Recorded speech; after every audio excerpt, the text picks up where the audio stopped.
on, you already been subscribed. Right now, the queen, she on live. Right now, pull over the whip, no phoning when you drive. Dope Soul Sporting with the talk.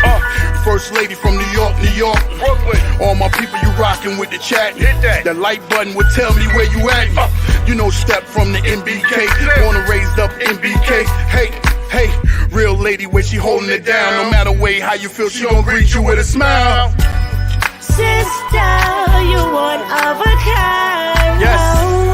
Sister, it's time you That's shine. Dope Soul. Where you at? Where you at? Dope Soul. Where you at? Where you at? Dope Soul. What? Dope Soul. What? Your soul. Where you at? Where you at?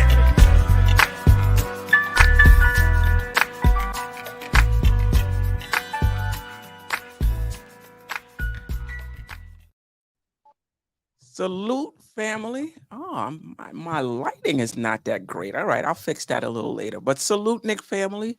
Welcome to the weekly show. I'm your host, Stephanie, a.k.a. Queen. And as always, we have a lot to talk about.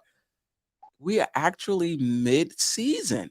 That snuck up on me. I did not think we would get here as fast as we did. So we'll give out some player grades today.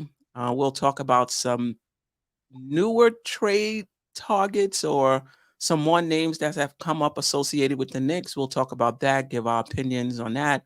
We'll talk about Grimes and his frustration and what you would like to see the Knicks do, at least for the next half of the season. We're going to have the phone lines open. And because it's just Jeff and I, we're going to drop the link. So whoever wants to hop on. Jeff, how are you? Salute to the chat, by the way. It's Friday. I'm good, man. We're on a 2-game win streak. I'm nervous about tomorrow against the Raptors. I have a feeling a couple guys are going to go off on us, but look, we're on a better win pace than we were last year. You got a lot of good things happening with this basketball team. Yeah. I mean, we are shorthanded. And it's showing. So I know the guys are playing a lot of minutes right now, and there's been some complaints in the Knick community about that. But I just think that's just where we are right now. I think the front office is well aware that we need to strengthen the bench. I think they're well aware of the minutes these guys are logging. And I don't think they're resting on their laurels in the sense that, they could just play these many minutes for the rest of the season. Hartenstein is not used to these types of minutes. Last night, despite the 17 rebounds, I didn't think it was his better defensive game last night. And maybe the minutes are piling up on him. Perhaps. I'm not sure. But what's the alternative? Like, I feel like, we're complaining about the minutes, but the alternative is basically lose the game. We're struggling with Washington, with guys playing 40 minutes. So the alternative is play Brunson 36 minutes, play McBride 12, 14 minutes. Bring, I don't know what DiVincenzo, bring his minutes down. Bring OG's minutes down. But in these non-Brunson minutes, the Knicks haven't been that great. So when we go through these scoring droughts, like 5-minute scoring droughts. I'm not talking about like a couple possessions. I'm talking about long scoring droughts, like 90s Knicks scoring droughts. So if you're gonna pull these minutes back, basically you're increasing your risk of losing. So I do think the minutes are going to stay high for now. I think the Knicks are working on something, and I think they're, they're aware. Thoughts on this past week before we get into player grades for the first half of the season? Well, my thoughts are Jalen Brunson, don't leave home without him. We need that man healthy. I mean, he is in my mind, he showed that he is a legit MVP candidate. Like, this is a lottery team without Jalen Brunson. And it just is. I mean, he is the engine that runs everything that we do. And when we were dead, dead legged and tired and not playing well and not being crisp, Jalen just took us on his back and he said, I'm not letting us lose this game.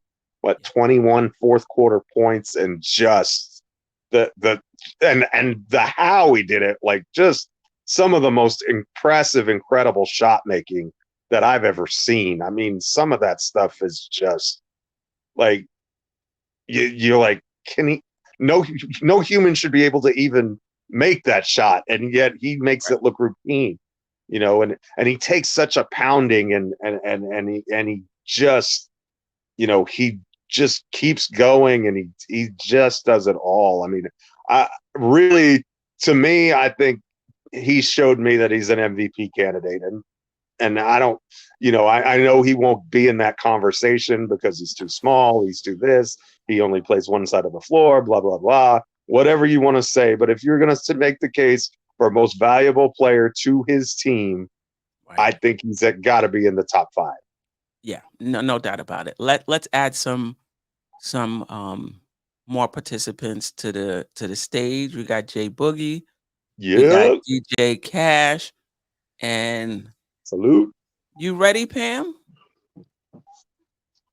All right. What's up, sis? Oh, what's going on? How's everybody doing? I'm doing fabulous. What's up, family? How's that? Boogie, Cash, how you doing?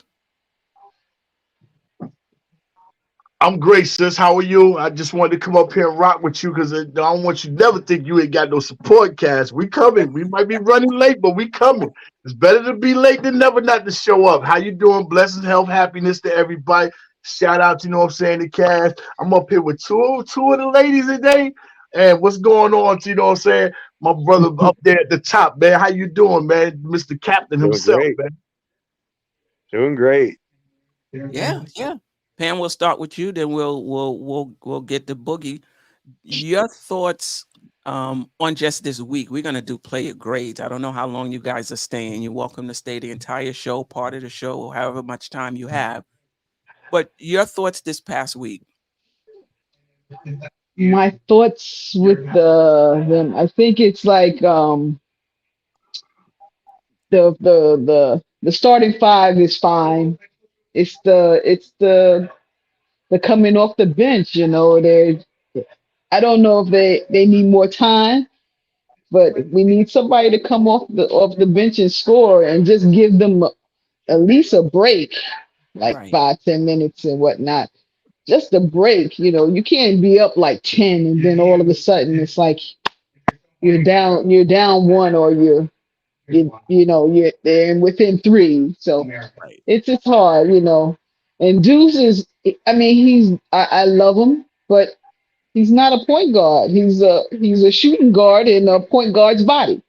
And we've had that already. We've had that over and over and over again, So yeah, we need another 2, another shooter, somebody that can bring the ball up and penetrate, score, and get these guys in the right position so that they don't feel like they got to take on the whole world and whatnot.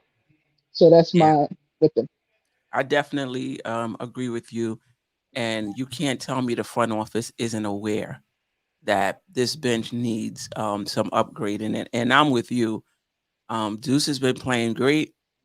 Grimes has been playing pretty, except for last night. I think he was 0 for 4, 0 for 5. But for the most part, he's been hitting his open shots. But I'm really nervous about going into the playoffs and having 2 young players in the guard position leading your bench. I'm very nervous, about that. Boogie, how you doing? How's the fam? And what's your thoughts this week before we get into player grades? Oh, the family is good. The family is healthy. The family is happy. So long as that's going on for my 2 ladies in my house, and I'm always great. That means I'm doing a good job. This week right here, we're gonna need to do some things that's gonna help take care of our starting 5 bodies. We need to put them in a more healthier situation. And what I mean by that, if we keep doing and doing what we're doing now, we're going to wear them down. The only thing is saving them right now is we're in a weaker part of our schedule.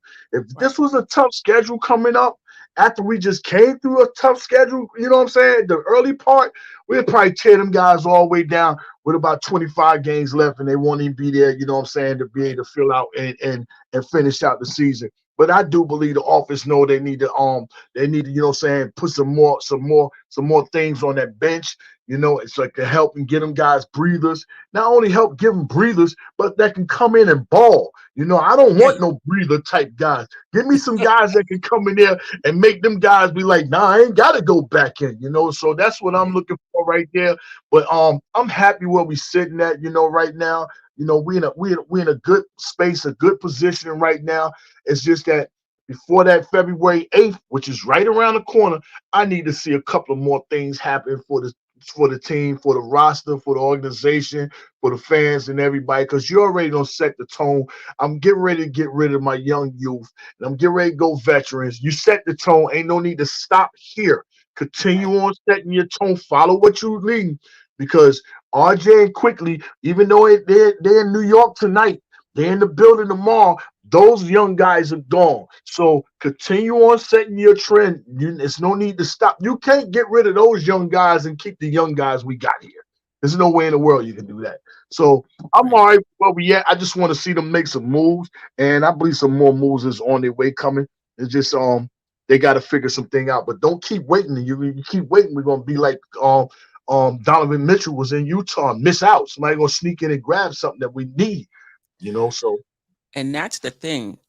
When we talking about the targets for the Knicks, it's not just for the Knicks. There are other teams even in our division and in our, I don't know about our division, but definitely in our conference that's aiming for those same players.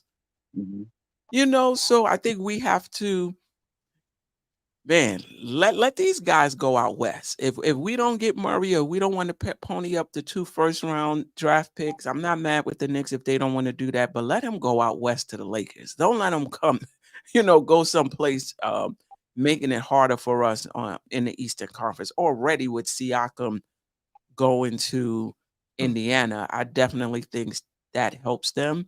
I not necessarily wasn't a believer in Indiana. I just feel with their poor defense, their style of play in the playoffs, if we ran up against them, we'll be okay. They throw Siakam on it. That changes things. Your thoughts on Siakam going to Indiana, and how does that change how they match up with the Knicks? That changes a whole lot. That's real big. That's real humongous for them. And this is what I'm talking about with Brunson. You know, that's our guy. That's our soon-to-be all-star. That's our leader. That's our general. That's our floor director. He is everything. That's our rock. That's everything. He is everything for our New York Knicks team. But if he is, what are you so hesitant to go build the right pieces around this guy? I ain't talking about going to get my friends, my old schoolmates, my roommates, none of that. I don't want nothing. Forget the friendships and all that. Go get me some ball players to be amongst this guy. And this is what I respect about the Indiana Pacers. They went and got their all-star, their point guard. They gave him that Spalding. He said, we going as far as you taking. And while you dribbling and setting up the offense and getting everybody where they need to go, we're going to be in the office and be working. And they've been working ever since Halliburton got there, and they're making moves immediately fast to put the pieces around that guy. This is what I want for us to do. Go get the pieces to put around. You say he our guy. If he our guy, what are we waiting on? And Indiana, you got to respect them for what they're doing. And now they just don't went and got, you know, Pascal. And word is they got plenty of money, you know, cap space during the off season. So, you know, hey, you know, again, it's really up to Leon. You did okay getting OG. That's a fitted piece that we need, but we need more because we lost. You know, you must fill those gaps or get better than those gaps. But Siakam going to the Pacers, man, that put them right there in contention, a threat to get to the Eastern Conference Final. if they stay healthy. Right. And I will say they didn't waste any time. No. But in deciding this is the direction we're gonna go. And they took a risk. Siakam may not sign there with them. They gave up 3, first round picks. They feel pretty confident. But what I like, to your point, they move quickly. Mhm. All right, this is our guy. Boop. Next thing you know, Siakam is there. It's not 1 season, 2 seasons, 3 seasons. He's there. DJ Cash, can you hear us? Yes, I was just having some technical difficulties. Hopefully, I got it all straightened out here. All right, welcome to the panel. Welcome. Your thoughts on the Knicks this week and Siakam going to Indiana? We'll get into the grades in a little bit. Great move by Indiana. Great chess move by them. Now it's time for us to counter. As Jay Boogie said, I'm in agreement with him that it's time for us to make another move. What that move is, we don't know yet. I mean, we had a pretty good week. When we look at Brunson, he's logging in a lot of minutes. I am definitely concerned about his health as well. He's going to need to get a break because he can't continue at this pace, because by the time the playoffs get around, he'll be burnt out. So we definitely need to get him some help so that he could, get some rest, be a little bit more balanced, so that when it's time for the playoffs, when it's time for that run, when we need him to be right, that he can be right, that he don't be having these little nicked up injuries that, could definitely hinder a player, because, it's a long season. It's a marathon. It's not a sprint. So we definitely need to get some help before this deadline. There's been a few rumors out there as to, who could do what, or what moves can be made. I mean, I've thought of a few scenarios myself, but, it's just going to be, we're just going to have to just wait and see up until the deadline to see what's going to happen. Yeah, we'll talk about that in a little bit as well. Geoff and then Pam want to weigh in on Siakam. Well, I'll say the same thing I said in our group chat. The sound you heard was Obi Toppin's minutes going straight out the window, right? I mean, here's a franchise that was supposed to be the perfect fit for him, and what did they do? They went out and they got a big time player at the 4. I'm not sure I want to be the team that's maxing out Siakam long term, but just because I don't know that he's an A-list star, but he's a very good player, and I think he fits with what they do extremely well, and he gives them a lot of versatility, and he's certainly the best defender that they have. So, from that standpoint, I think it's a definite win for them. I think it was a risk worth taking, and I think it's going to work out well for them. Yeah. Pam? You're on mute. You're on mute. Yeah, I'm on the phone. I might switch over to my laptop in a minute, but I think Indiana did pretty well with the pick. It's they run and gun anyway. They need some help on I guess because he's been in the league a long time, so they need somebody to look to, for guidance, because he's been in the league so long. So basically, who knows if that pushes them over the top, or that just gives them another layer until they can find another person to go with the point guard. So that's just one step. They still going to be where they at. They just needed somebody to guide them a little bit. Yeah. And I think this is the thing. People doing what's the pre-step. Like the Knicks got OG, that's their pre-step. What's the next step?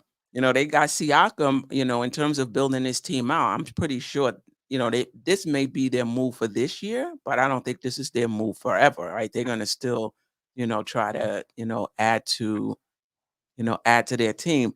This is an arms race right here in the East. And you're not aggressive going and get who you want. Somebody else go. pay that little extra to get it, you're worse because you stood still. You know what I mean? So yeah, this is going to be interesting how it plays out down the line. You know, All it right. was said was real quick. You know, they was said in Indiana. You know, they was really going after both of them. They was going Yes. after OG and Pascal, but you know, it didn't work out right. You know what I'm saying? And woo, glad it didn't, because them two over there with, because they got a lot of pieces, perimeter pieces that can do a lot of things with the ball, shooting and dribbling. You know what I'm saying? And running the floor. They got a lot of pieces over there. And then another word is, you know, they opening and bringing Paul George back home. You know what I'm saying? So they over there working, you know. And then when you talk about Pascal, you know, how many years, somebody just mentioned how many years he has in the league. They don't care about that. We're the only ones running around talking about, you know what I'm saying, time frames and all that. Man, people in the league ain't caring about time frames. They don't care about aging and everything. They care about filling them positions that's needed. If you can ball, they looking to, you know, ball out. You know, we need to stop trying to be so, you know, perfect, and we've done nothing. You know, stop trying to make everything right, you know, and all this time frame and age groups and all that. Man, go get some people that can play ball, man. People trying to win right now, not 2 years from now. They trying to win right now, because like Steph just said, you know, it's a race in this Eastern Conference. It's really wide open. I just finished watching Boston, you know, before the half closed out, and they shot like 9 straight trades. They really ain't thinking about going to. That's their downfall. They just want to pull, keep shooting and shoot. You got to have guys that can get to that basket and all that. Man, I just need Leon. Please, please, Leon, please don't mess this up. You still got all the draft. Please get us right, please. Yeah, like this is not the time. And because the Knicks need a third option. I love, you know, OG, but he's not somebody you giving the ball to and like Right. get me a back. So they need a third option. We need a backup center. We need a backup point guard. So you know, we need. I don't know if we getting all of this season, but that's what, you know. That's what we need. I was watching NBA TV right before I came on, and they said Tyus Jones. I hope I got his. I hope that was the right Jones. Tyus Jones of Washington, D.C. is available. I said, oh, this is a new name. So, you know, I would love him, you know, backing up Brunson, but not that there's a lot of minutes behind Brunson, though. But I would love to have him, you know, on that second unit, you know. All I right, let's think get into yes. now I was going to say I think as a bench, if the focal point is going to be on the bench in terms of somebody to trade for, we need a walking bucket. We need somebody who's going to go get a bucket, who's offensively motivated. You know, we have a good defensive team overall, but we need somebody who's going to be able to play make, do a little facilitating, and if you need that bucket, they're going to be able to go get that bucket. So I think the moves to be made is either going to be a move in conjunction with that, with getting someone like that. So I could see maybe something beyond the Tyus Jones, or it's going to be a big move. We'll see. I think we need both. This is the thing, and I know the tomatoes are coming. Just say we were able to get Clarkson, who's a bucket, in that second unit. Just say we were able to get Terry Rozier, who's a bucket, in that second unit. I still don't think that's enough. I still don't think that's enough. As well as this starting unit is playing right now, I don't see this starting unit having a championship ceiling. And we talked about this on Queen's Court. We talked about this here. I don't see that starting unit as, all right, the starting unit is down pat. That's a championship level starting unit. All we need to do is shore up this bench and we're going to be right there with Boston. I don't see that at all. So I feel like we need, we do need, we do need to fortify our bench, but we need another level player in that starting unit.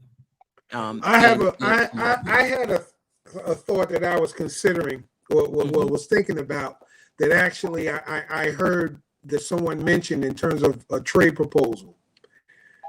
If Grimes is on the market, package Grimes, Fournier, 3 or 4 of those extra picks we have, send them to the Nets for Mikal Bridges. Get Bridges. Give up those picks. Maybe give the Nets 1, maybe possibly 2 unprotected, maybe, and get Bridges. Slide DiVincenzo back to the bench, and rock with that. Maybe we solve 2 problems. Kill 2 birds with 1 stone in a trade like that.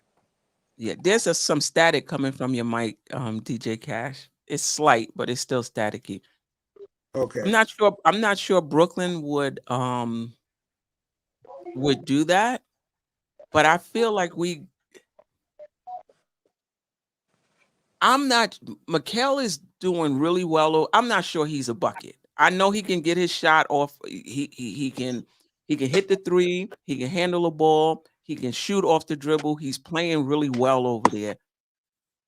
I gotta be honest. Like, I need Donovan Mitchell. I need Levine. Like, I need those level of players that, if they double team Randle, if they're wearing Brunson down, that next player is good enough to do something for you. That's the level of player I'm looking for. I'm not talking about the bench as that 3rd level player, Brandon Ingram, like on that level. And maybe Mikal is there. Maybe he is there. But he's another one that plays within the flow of the game. Sometimes you just need somebody that's gonna be like, yo, we need a bucket right now. I'm gonna get it, But if we didn't have OG, I think I would be all in on Mikal. But Mikal and OG, our defense would be even better than it is now. But what's you guys' thoughts on Mikal and OG? You think Bridges is at that point in his career where he can be that 3rd option? I don't know. I'm not sure. Well, I think he might be all right though, because I think in Brooklyn the problem is they're kind of asking him to do too much, and I think if he were here, I don't think he would be asked to do.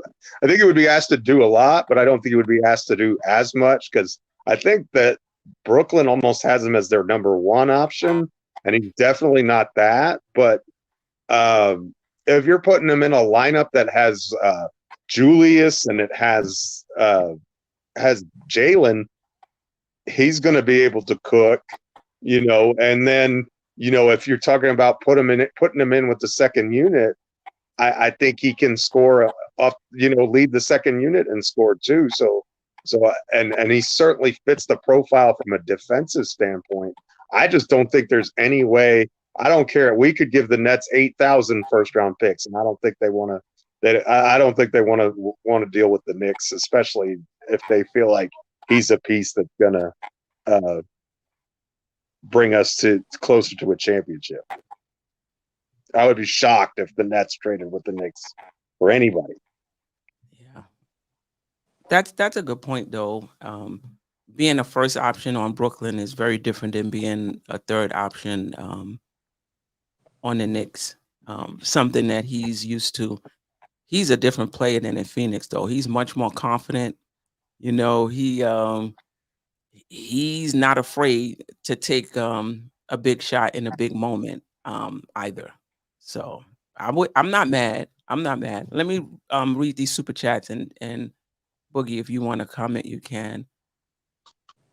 Parrish Duggar, I'm upset that youth guys are even counted on this much. They're just a bonus for us time to time. We're getting to that point. There was a time like last season in the playoffs where we were counting on them. And that was my concern going into the playoffs last year. Use 4 picks Tibbs won't play anyway to get 2 guys. I think we can move past the Tibbs won't play anyway. If you get Tibbs guys, they're going to play.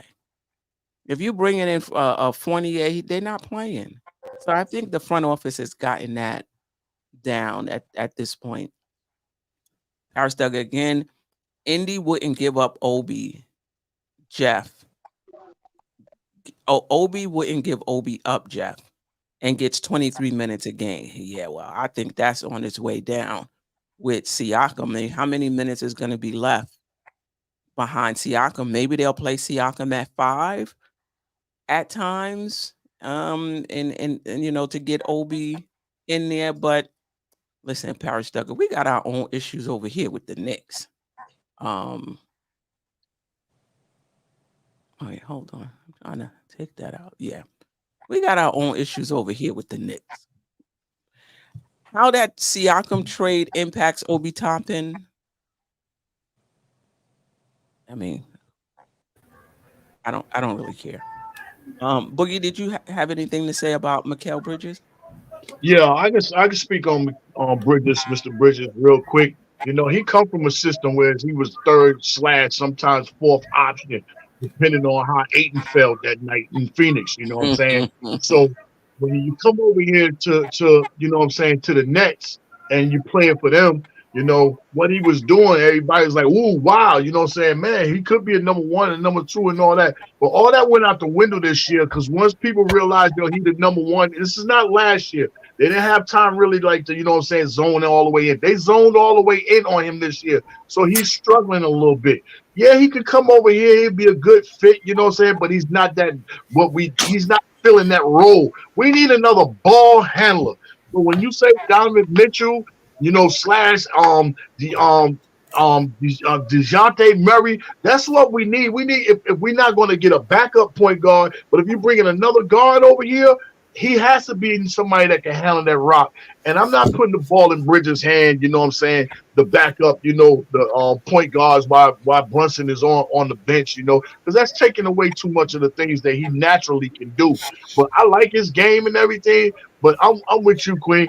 I need Donovan Mitchell over here, or I take Murray over here. You don't want to do that? I'm going to stick with what I've said before. Go get me DeRozan and Caruso. Let us satisfy 2 things. But we got 3 scenarios that's open. You must satisfy 2 out of those 3, not 1 out of the 3. It needs to be at least 2 out of the 3 if you don't get all 3, you know. But, yeah, man, we need some more help. And hope Leon gets it done, you know, and because a lot of people want the same thing that we want. More importantly, they want it for their team, but more importantly, they want it because they're scared for us to get it. It's a lot of teams that don't want to see us get another threat on this team. They don't want to see Donovan on this team with Julius and Brunson. They don't want to see Murray over here with Julius and Brunson. They don't want to see those type things right there happening. They scared. So a lot of these guys, they're gonna throw some extra out there, see if they can get it before we can get it.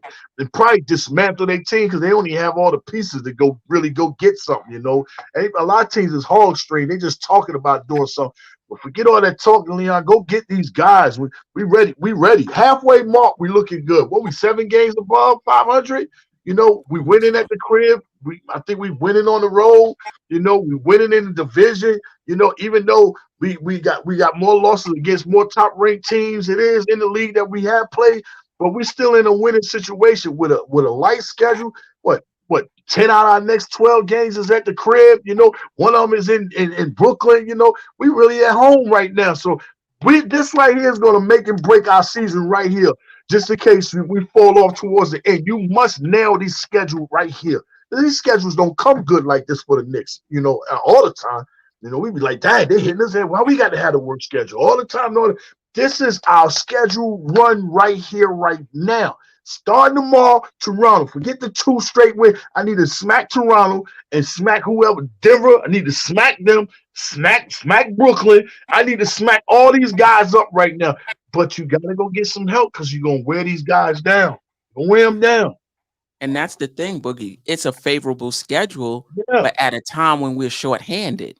Yeah. Look how we played against Washington. Brunson had to score 21 points in the fourth quarter to pull that game out.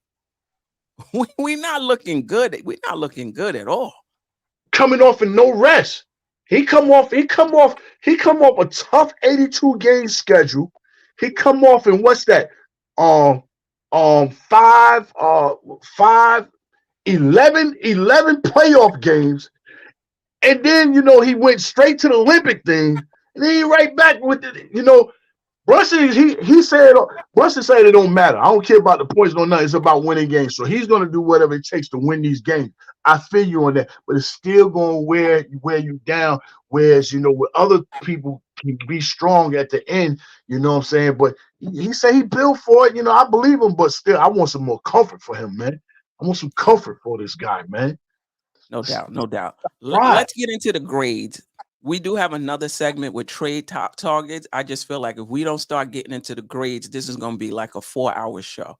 All right. So we're going to just go through the rotation players and just give them a grade and just say for the first half of the season and why you're giving them that grade. All right. We're going to start right at the top. We starting with Julius Randle. We're going Boogie, Geoff, Cash, Pam. Then we'll come back around. And then we'll mix it up after that. So one person ain't taking all the meat off the bone and you don't have nothing to say once they finish. Boogie, your grade for Randle for the first half of the season. Well, let me just ask this quick question, and I'm going to give you my grade real quick. What's higher, B or B plus or B minus? B plus is higher and B minus is lower. B plus is higher. B plus that's is what I'm higher. giving him. That's like the Joker. I'm giving him the highest grade of the B. That's what I'm getting ready to give him. Slow start, but it wasn't a slow start because he had to get back used to the foot and everything. But Julius is doing what he's doing right now, but this is not what we want to see with Julius. We want to see what's with the playoffs. But right now, Julius is doing what he does. He does handle his business during the regular season. So I'm giving him that, the highest B I can give him. All right. And he's not getting an A because of the start. He's not getting an A because of the start. He's not getting an A because I'm not giving him an A. I don't care about his start. He just has some things that he still has to kink out. He need to kink out some things. At times he still want to do too much. At times he still want to do that spin move. At times, which he still want to talk to the referee, you know what I'm saying? But he's gotten better at it. He's gotten better at it. But I'm still not going to give him an A. Yeah. No. But I can give him the highest B. Yeah, that's fair. I can't say I'm not with you. Geoff? I'm gonna give him a B. I think his rebounding numbers are down this year. And it's not like a huge deal. I still think he's playing great, but he has those defensive moments where you're just like, dude, what was that, man? Come on, get with it. Like don't stand there, do something, right? And I get it. He has a lot of a load to carry on offense, and I don't expect him to. It's kind of like you're always saying, I need him to be able to lock in when we need him to lock in and do that on a consistent basis. And I don't necessarily feel that he's done that on that end this year all the times. There have been stretches where he has, but I don't know that it's been sustained for all 42 games. And I do think his rebounding is down significantly from last year. And especially on the defensive glass, that's one of the things that I loved about his season last year. Seemed like in the fourth quarter, if the Knicks needed a defensive board, he just went and got it. And that was really consistent from him. And the other thing is the turnovers. I think he's at 3.8, something like that, turnovers a game. Wow. I'd really like to see that number just a little bit less, just to cut down on that a little bit. But, I still gets a B from me, and I still think he's playing like an all-star. Okay. All right. DJ Cash. Yes, I give him a B as well. Geoff probably pretty much covered a lot of the points that I was thinking Don't about worry, when you you'll go posed the first. question. Yeah, the defense, the defensive lapses, the rebounding's down a little bit, but overall he's a B. He's been solid. I mean, I think if he mentally focuses on both ends of the floor and just focus on the game, stop complaining to the ref, stop looking to get a call every time, and just focus and just play the game and play within the flow of the game, and everything will be good. So. But yeah, I'll just give him a B. Okay. Pam. They said the same thing. That's it, a B. And it is. It's when he's complaining with the refs and doesn't get back on defense, that makes everybody else look bad. So, I mean, it's that, and yeah, rebounding and them turnovers at the worst time. It's not like it's a turnover and it's like, okay, but he be turning it over and they're on a run and he goes down and he wants to take over. I'm like, okay, take over, but slow it down. Do your position. And play safe. But damn B. All right. That's it. Yeah, I give him an A minus. I give him an A minus. He got off to a slow start because of the ankle, but when he ramped up, he ramped up. And there was a stretch where it looked like we didn't need anybody else. I mean, that was the level at which he was playing at. And then these last, I don't know, 3-4 games, he's just not looking good to me. I'm not sure what's going on. Like that game when Brunson was out, I was really looking for him to go into mode, and we struggled. We pulled out, what game was it? We pulled it out, but we struggled with it. Memphis, right? Brunson was out the Memphis game, right? Yeah. So Yeah, we Brunson was struggled in out. that first half, and we was able to pull it out in the second half. But the games in which Brunson doesn't play, my expectation is that Randle is going to take it up a notch.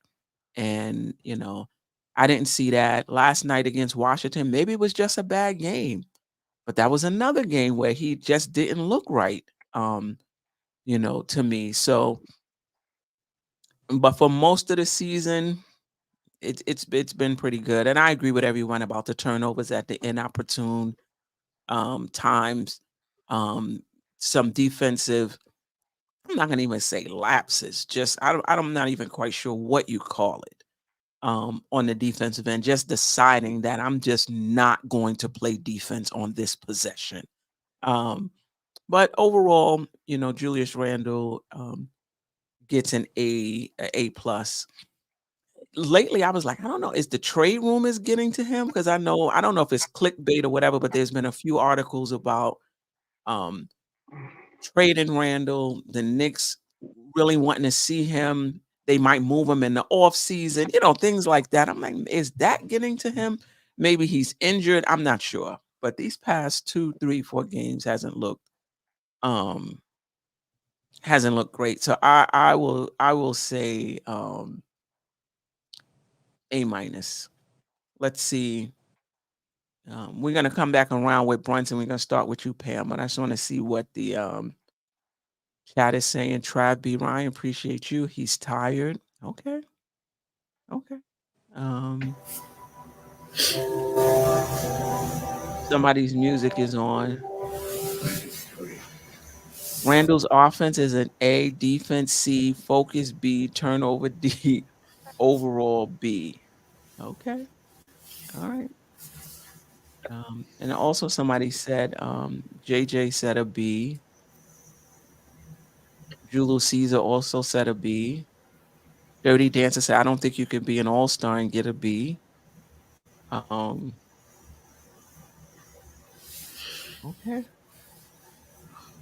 Can All I right. say something to that Yeah. right quick before we move on? And Mhm. I think that it's because of who Randall is. Like, Randle, I'm grading against his standard, and his standard is a 2-time All-NBA player. And so I'm judging him based on this is what I've seen him do, and this is how I'm comparing him to what I've seen him do in the past with what he's doing this year. And so on that scale, I think he's a B. That still means he's a superior player. I think he's probably one of the 2 or 3 best power forwards in the entire NBA, even at a B. But I think that there's more meat on the bone for him than what he's shown us. And because of that, I think it's reasonable to give him a B. Okay.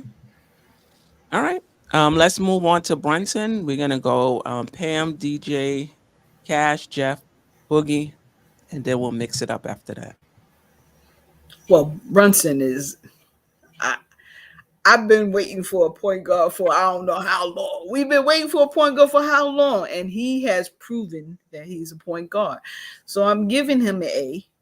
I can give him an A plus, but I'm gonna give him an A because the season is still going on. You know, we're gonna improve, but you know he gets his shots. He puts people in position to be better for themselves. You know, and they're getting open shots.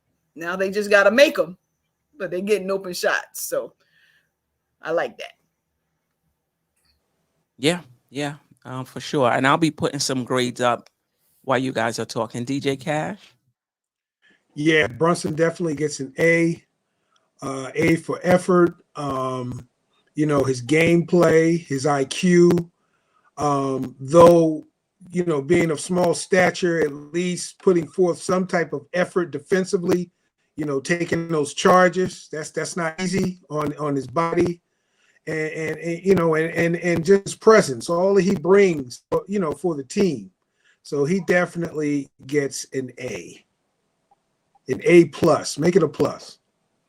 Okay. All right. Geoff? Yeah, I have to agree with our esteemed panelists here about giving him an A. The only criticisms that I'll really have of Jalen this year is I think his turnovers are up, and I also think that from a clutch free throw shooting standpoint, I feel like he's missed a lot more free throws this year than I'm used to, and maybe that's just because I'm spoiled. But still, with the shot making and everything else that he's doing, he's definite A. But I still think, just like with Randle, I think there's some meat on the bone for him to even be a little bit better, you know. And that's, but again, you can't ask for a guy to do much more than what he's done for this team. Yeah, I agree. Boogie?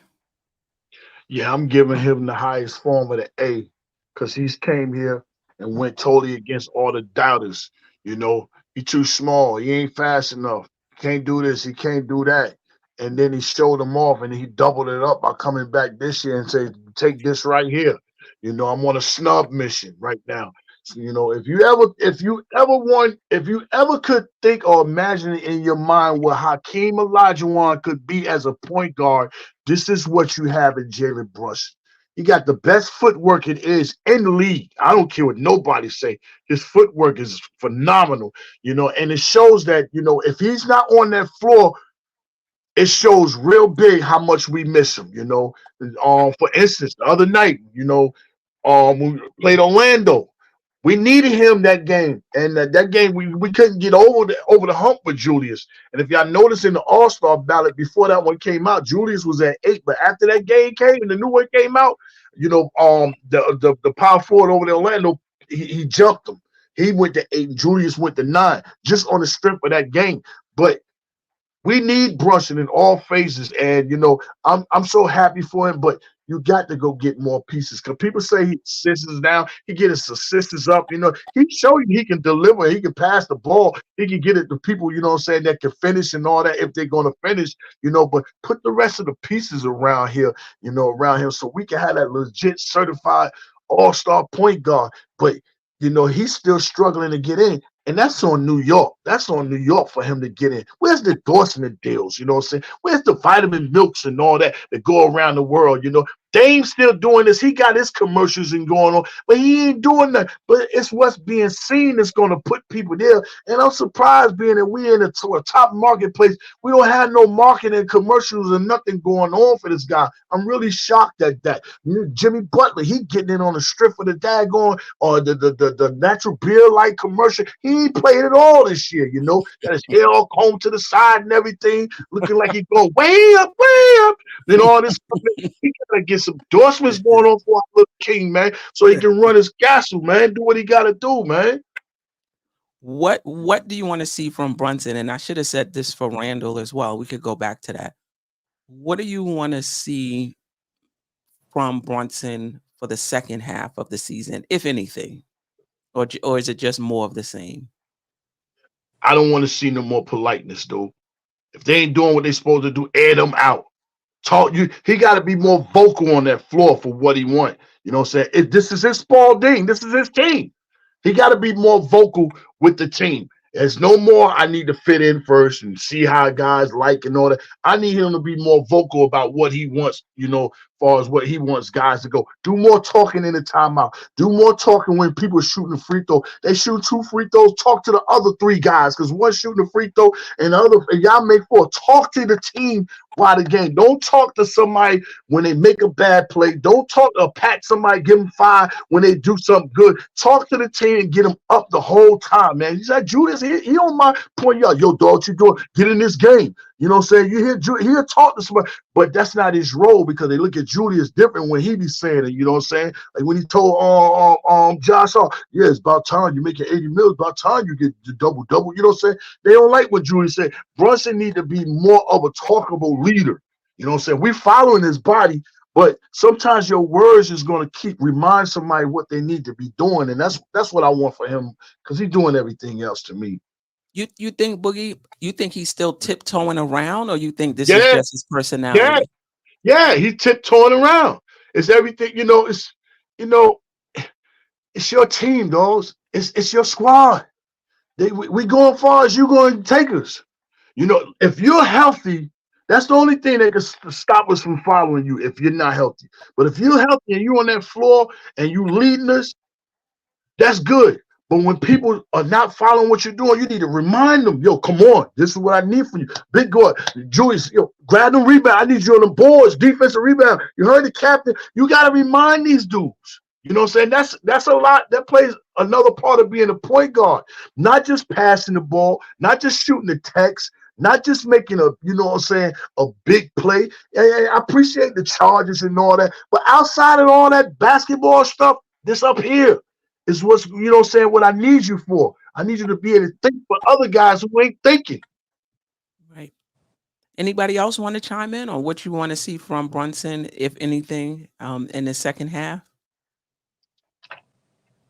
I think Boogie nailed it. The leadership. The leadership's going to have to shine because really he's the true leader, and he demonstrates that every time he steps on the court. You cannot question what he does on the court. So, a leader is looked to as an example. So nobody can question, his play and what he does on the court, his IQ, despite his size or whatever. So he definitely has credence to say whatever it is he needs to say to whoever he needs to say it to, which includes Randle. Because sometimes, Randle needs somebody to say something to him. And Brunson can be the one to do it. I don't know if they want to poke that bear. Randle has been working on his, his emotions and how he responds to people. And he spoke about it as well. He spoke about it even with, the officials that, he's telling himself to just calm down and leave it. So he's definitely better in that respect. But with Brunson, I'm not sure. I'm not sure how much of it is him tipping around. It could be a little bit of both. And how much of it is, as somebody said in the chat, he's just a quiet leader. Like that's just not his style. Yeah, that's true. But sometimes you don't. It's like I can use the illustration of a baseball. Mm-hmm. Sometimes you don't always have to throw the fastball. You can just give it a toss. It's all about uh delivering the message as opposed to how. He don't have to be that tough guy in your face. I mean, there's ways of getting the message across without, maybe even in the public eye or whatever. He ain't got to be on TV and all that. I mean, he could do it in the locker room or however, but there's ways of getting your message across to whomever or whatever you need to, in order to make your point. And Brunson can do that because, again, they can't look to him and say, well, you ain't doing this or you ain't doing that. Brunson's doing everything. So his play cannot be questioned. So he definitely has the what's the word am I looking for? The authority and the credence to get up in somebody's face if he needs to. Or if that's not his personality, there's ways of saying it without getting in somebody's face. Right. That's a good point. I give Brunson an A. I thought he started out not being as clutch for us as I remember him, being, and maybe he was rounding into shape, from playing in FIBA, in the summertime. Maybe that impacted how he came out the gate. As the season went along, though, as of late, I feel like, okay, like this is the Brunson that I know. And I think it's okay to take a step back and dish the ball and do whatever you're doing. But there are moments in the game when it's your time. And that's what I'm seeing from Brunson as of late. I agree with Geoff. He is a bit more careless with the ball. Some of his turnovers also are coming at inopportune times or passes that are awry. I'm not sure if that's because he's tired. He's logging a lot of minutes. Maybe he's not 100% healthy, but I've seen that more this year than years past. And I think the next step for me is I need Brunson to show up in all the big games. I think earlier in the season, there was some big games like the Milwaukee in the in-season tournament. Randle dropped 41. Brunson didn't shoot that well that game. In these big games, I need Brunson to show up. He's been doing that of late. This is what we need. This is what we need going forward. You want to establish yourself as a star or a superstar in this league. And these big games, we playing the Bostons, we're playing the Milwaukees, we playing the Philadelphias. Those are the games where you need to have a good night to show that, yeah, this is just what I do. It's not just Washington. It's not just Memphis, whoever. This is just what I do. So that's what I'm looking for in the second half from him. People are down on his defense. To me, I'm gonna grade players on who they are. He's not, I don't think he's a slouch. Like the narrative that, he's a cone, he's a slouch, he doesn't play any deep. Like, I just don't agree. Like, I watched the guy fight over screens. I watched the guy take charges. I watched the guy when he gets screened off trying to get back, into the play. So it's not because of lack of effort. And, in my opinion, he just doesn't have the lateral quickness. He just doesn't have the height. He doesn't have the wingspan. A lot of things going against him on the defensive end. And yeah, I've said this, and I got a lot of heat for this. When he first got here, in my opinion, he's the best player on the team. And it has nothing to do with stats. It's not about stats. It's not about even talent. You can argue that Randle is even more talented than Brunson. It's about when you deploy that talent, when you show up. The stats can be the same at the end of a night, at the end of a season, but you got to watch the games to see when is a player stepping up, when is a player going through. And I'm not taking anything away from Randle. I love this duo. And I think if we get the right players around him, I think we can make it happen with this duo. But Brunson is the real. He's the real deal. And if there's still some doubters out there, I mean, I'm not quite sure what else to say. You got to appreciate the fact before he came here, he was smashing things in the Western Conference in the playoffs. I think he went all the way to the Western Finals, and then he came right over here. When he came right over here, so you see what he did with us. He took us to the second round. Playing against some of the best, defensive minded, in the East, which was Cleveland, with their defense, and then Miami with none of that fazed them. You know what I mean? So we got a dude that, hey, I don't care what you throw at me. You can't stop me from doing what I want to do. It's just that I need some more pieces to go along with them. And if Julius can give us that in-game playoff tournament guy in the playoffs, then we talking about different things for this season. But that's to be determined until we get to the playoffs. You know what I'm saying? So, but Brunson, hey man, he already on shoulder. Yo, I don't care who it is on me. I'm dominating. And Miami can't stop him. Man, ain't nothing else can stop him in the East. And not only couldn't Miami stop him, Miami couldn't stop him, and he didn't get a lot of help. So a lot of times, if you're in a pick your poison type of situation, it's like, oh yeah, they can't stop him because, the wings are shooting. So now Miami has to decide: am I going to cover the wings? Or I'm gonna pack it in, and that wasn't even the situation. They was packing it in. They wasn't even worried about the wings, and he was still doing his he was still doing his thing. Let's just go back to Randle real quick. What do you want to see from Randle in the second half of the season? Cash, we'll start with you. Then we'll do Geoff, Pam, and Boogie. I want him to play better defense.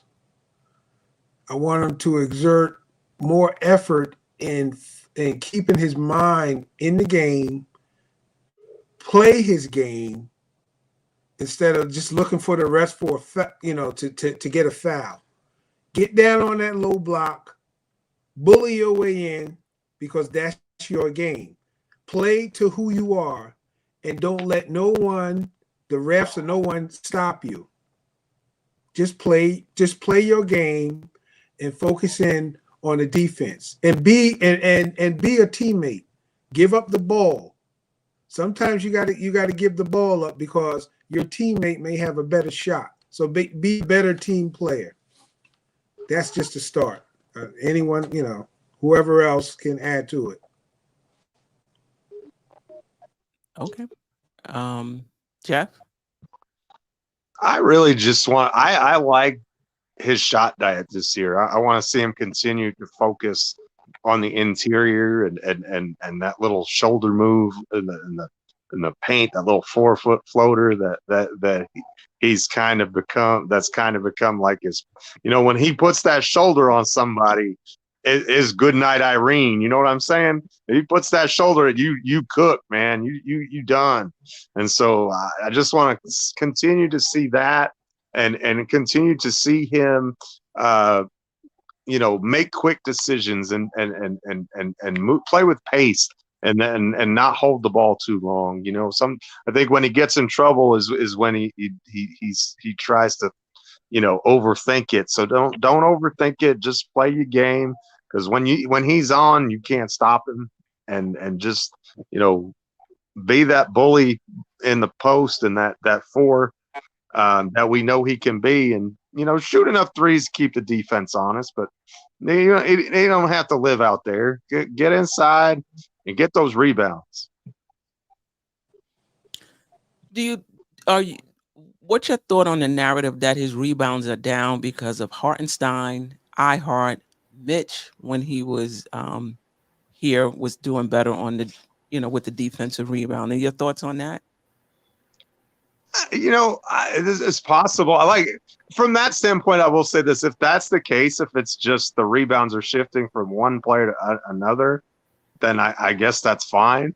But I just remember Randle, like nobody get that ball from him. Like that was, he was going to get the rebound. I mean, I don't know if, like I said, I'm not sure why that would have changed or what would have been different. I haven't noticed anything. Sorry about that. Specifically that would lend it to that. And Hartenstein's been doing a fantastic job, but we'll talk about him in a minute. But this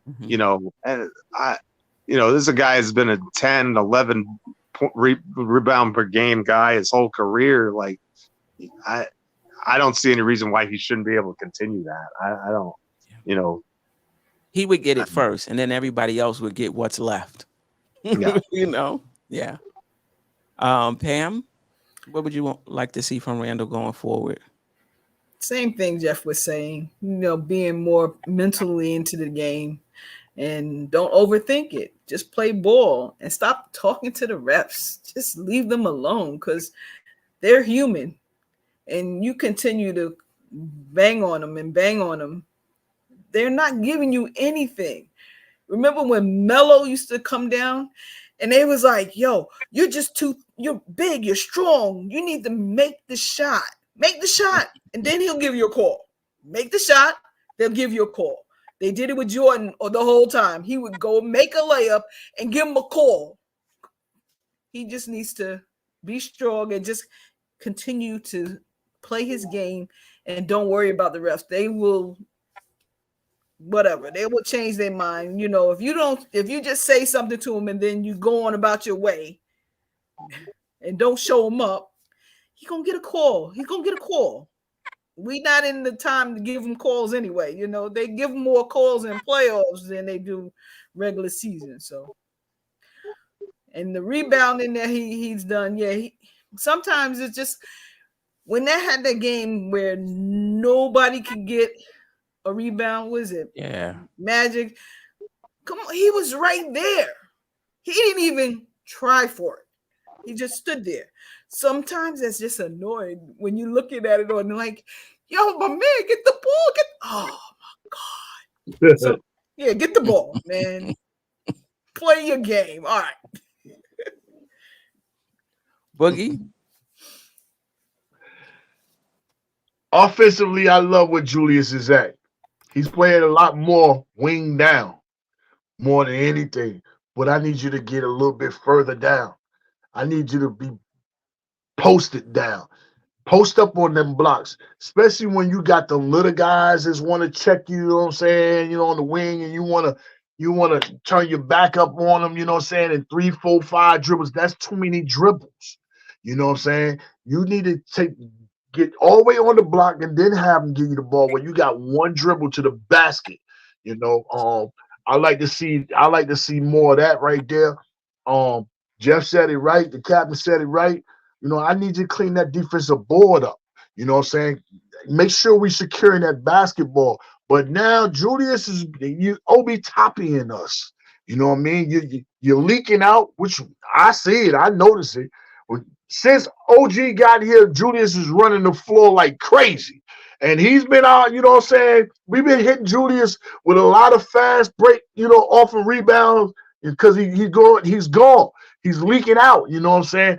But in the playoffs, leak outs don't work. You got to make sure you secure the ball, and then we go as a team, you know what I mean? So get back a little bit, make sure we securing the ball. Don't just rely on OG and Hartenstein to get it, you know what I'm saying? Make sure all three of y'all there so y'all can get it, and then we can go. We got no problem with scoring. So we can score any kind of way in half-court offense, but we secure them rebounds, and get them less amounts, the other team less amounts of shots. That's better for us. But I'm okay with Julius is at, as far as the season, what he's doing. He can get a little bit better, you know what I'm saying? And I think he's going to come out, especially if he don't make this All-Star. If he don't make it, I think he's going to come out with another agenda on his shoulder. Okay, all right, let me see. I need to see all these people. Yo, I need Julius to get fired up, to go wild. Just leave the referees alone. You know what I'm saying? And then to handle your business. I love when he lets you know, yeah, I'm here to play tonight. I love that Julius right there, that fired up. I love that about him, man. But Yeah, just rebound the ball a little bit more and leave the referees alone and handle your business, man. Because before OG got here, I think he was at 10 rebounds, maybe 11 rebounds, one of them, but you know, fell off. Yeah, you about 8, maybe 7 right now, man. OG, yeah, OG everywhere, man. Yeah. I think for me, when Randle was on that stretch, he was playing both sides of the ball and he was playing with energy. And everybody was like, whoa, look at this Randle. And that Randle pops up every season for a stretch. And sometimes it's a long stretch. He's already good. Don't get me wrong. Very good. But he'll have an excellent stretch, 10, 12, 15, 18, 20 games where you like, this guy is a superstar, or this guy could be a superstar.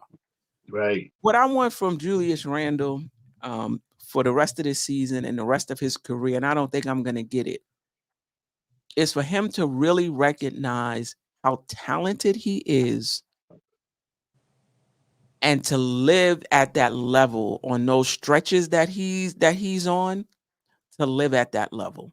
And all that really is playing with energy on both sides of the floor every night. That's all it is. Now, I feel like when you're the best player or when you have a large offensive load, you can't expect those guys to dig in on the defensive end on every single possession. They're just carrying too much of an offensive load. Like people talk about how good a defender Kobe Bryant was, may he rest in peace, and he was. But Kobe Bryant didn't dig in on every possession.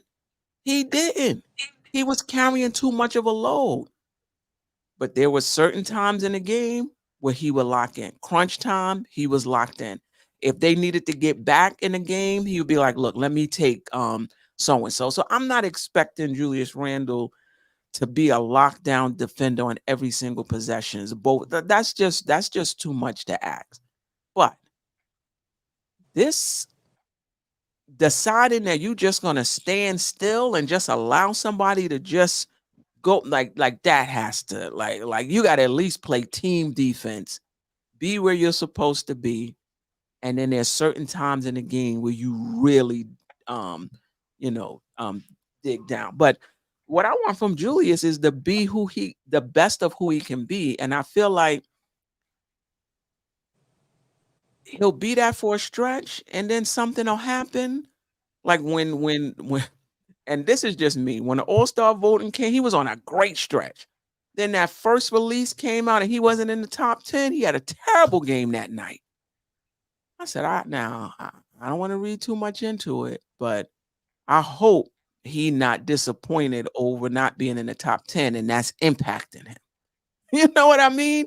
So I just need him to just figure out this is who I am and this is who I am every single night, no matter what. Because when he's on that level, the Knicks need less. If Randle was playing, if that was Randle, we would need less. We talking about we need this, because Randle is not living at the level he can live at, in my opinion. He's not living at that level. All right. Anything else on Randle and Brunson before we move on? All right, let's talk about DiVincenzo. Boogie, we're gonna start with you. Boogie, Pam, Jeff, DJ. What's your grade for DiVincenzo for the season? Devo. Devo. Oh.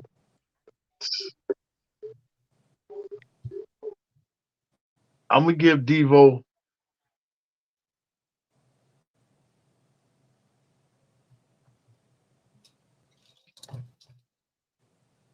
Devo an A. Okay. All right. Talk to me.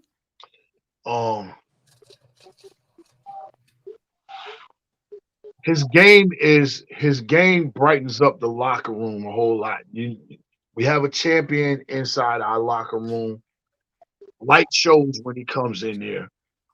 And then he's a hard worker. He didn't come here to play buddy ball with his man. He came here to let it be known, yo, I can start in this league. I can handle my business. And everything that he's doing right now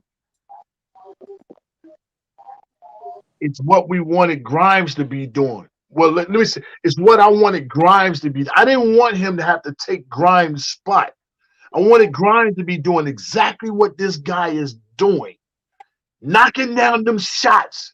And when this ball don't come to you, don't be still and not do something else. He's everywhere on the floor. He's not one-spotted. He's not just catching and shooting. He's beating people off the dribble. He's slashing. He's dishing. He's doing everything to the game, you know what I'm saying, that makes me be like, yo, you deserve to be in that spot, my guy. You deserve to be the starting shooting guard on our team. And I want to see him in that three-point all-star shooting contest this year. That's what I want to see. There's no reason for him not to be there representing the Knicks in that three-point all-star shooting contest. He's experienced. You know, he doesn't allow a bad play stagnate him for 3, 4, 5 other plays. He moves on. And I like that about him. You know, he's a real professional guy. He's a good locker room guy. He's a good teammate on the floor. I mean, I just like everything that he's brought more to this team than what Josh Hart has done. I'm going to tell you that. Because we ain't had no two. And I ain't trying to say to take some things away from Josh, but that guy is, you know, he's came and stepped in this building and he's took away some of them ideas when people wanted to play zone defense against us, because he's shooting. And I love the little chemistry him and Julius got, because Julius will run to him real quick and set a screen and give him the ball. He be shooting behind Julius' back, pulling up deep. Pause. Pulling up from long range. You know, I love his game. I appreciate him coming here and not being scared of the bright lights, not letting it affect him. Because some guys can come here and get stagnated by our lights and what's going on. Big city, Big Apple, big dreams, superstars. No, that don't even faze him. I'm here. I don't care nothing about that. You know what I'm saying? I've been a champion for all my life. High school, college, NBA. I'm here. So I give Devo an A for me, and I just look for him to continue on balling. And I vote for him every other night for the All-Star. But I vote for my backcourt. Brunson every night. Him, OG, and Julius, Hartenstein, Brunson. That's my starting 5 in the East every night when I do it. Yeah. You bring up a good point. We talk about needing a point guard for a long time. We've needed shooting for a long time. You know, to have a consistent shooter now on either side of Brunson and Randle, that's really helping us. But let me tell you something. Grimes still got a fan. Oh, stop it. Dante is no Grimes. I hear you, Knicks 100 a GM. You sticking with your guy. I hear you. Who was next? Was it Pam and then Geoff? I forgot how I did it, but whoever I said was next.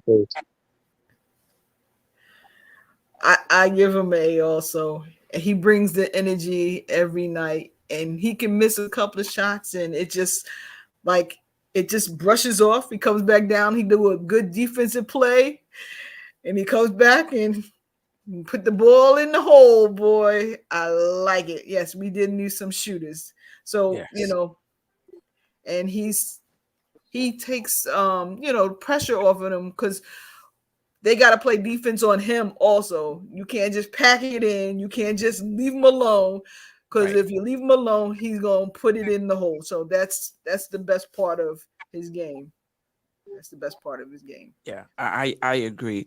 Now Miami, if they want to pack it in, they got to choose. That's right. You packing it in to stop Brunson and Randle, and you're going to leave the three-point shooters, or you going to cover them and give Brunson and Randle the space they need. You're going to have to choose this time around. And thank God he's not Grimes. Sorry. Right. And the other thing is, they're less likely to fold because both of those guys have been in the playoffs Right. before. I know OG was hurt. I think he might have played in the first round or first few games in the first round of that championship series before he had to get the emergency appendectomy. But those are two guys that I don't believe is going to fold under the pressure of the playoffs. Geoff, was it Geoff or I forgot the order I said. Let DJ go and I'll finish it up. I give Dante an A. I call him the assassin because he just lights it up. He has championship pedigree. He doesn't say much. He just gets the job done. And to me, he kind of emulates John Starks. That's that when I see him, that's who I see him. It's kind of reminiscent of John Starks of knocking down that shot when we need that shot knocked down. You know, the things that we were looking for in a shooting guard, as you made reference to, Queen, he's that. And it's not Grimes. And because of his play, that's why Grimes is in the position that he is. Nothing against Grimes, not to say that Grimes isn't a good player, but because of, I would say, the pedigree of DiVincenzo, the pedigree of winning championships in college and also in the NBA, and also his association with, you know, with Brunson and Hart, you know, they have a connection, you know, and those things, you know, it just they used to play with one another, so they have a good cohesiveness.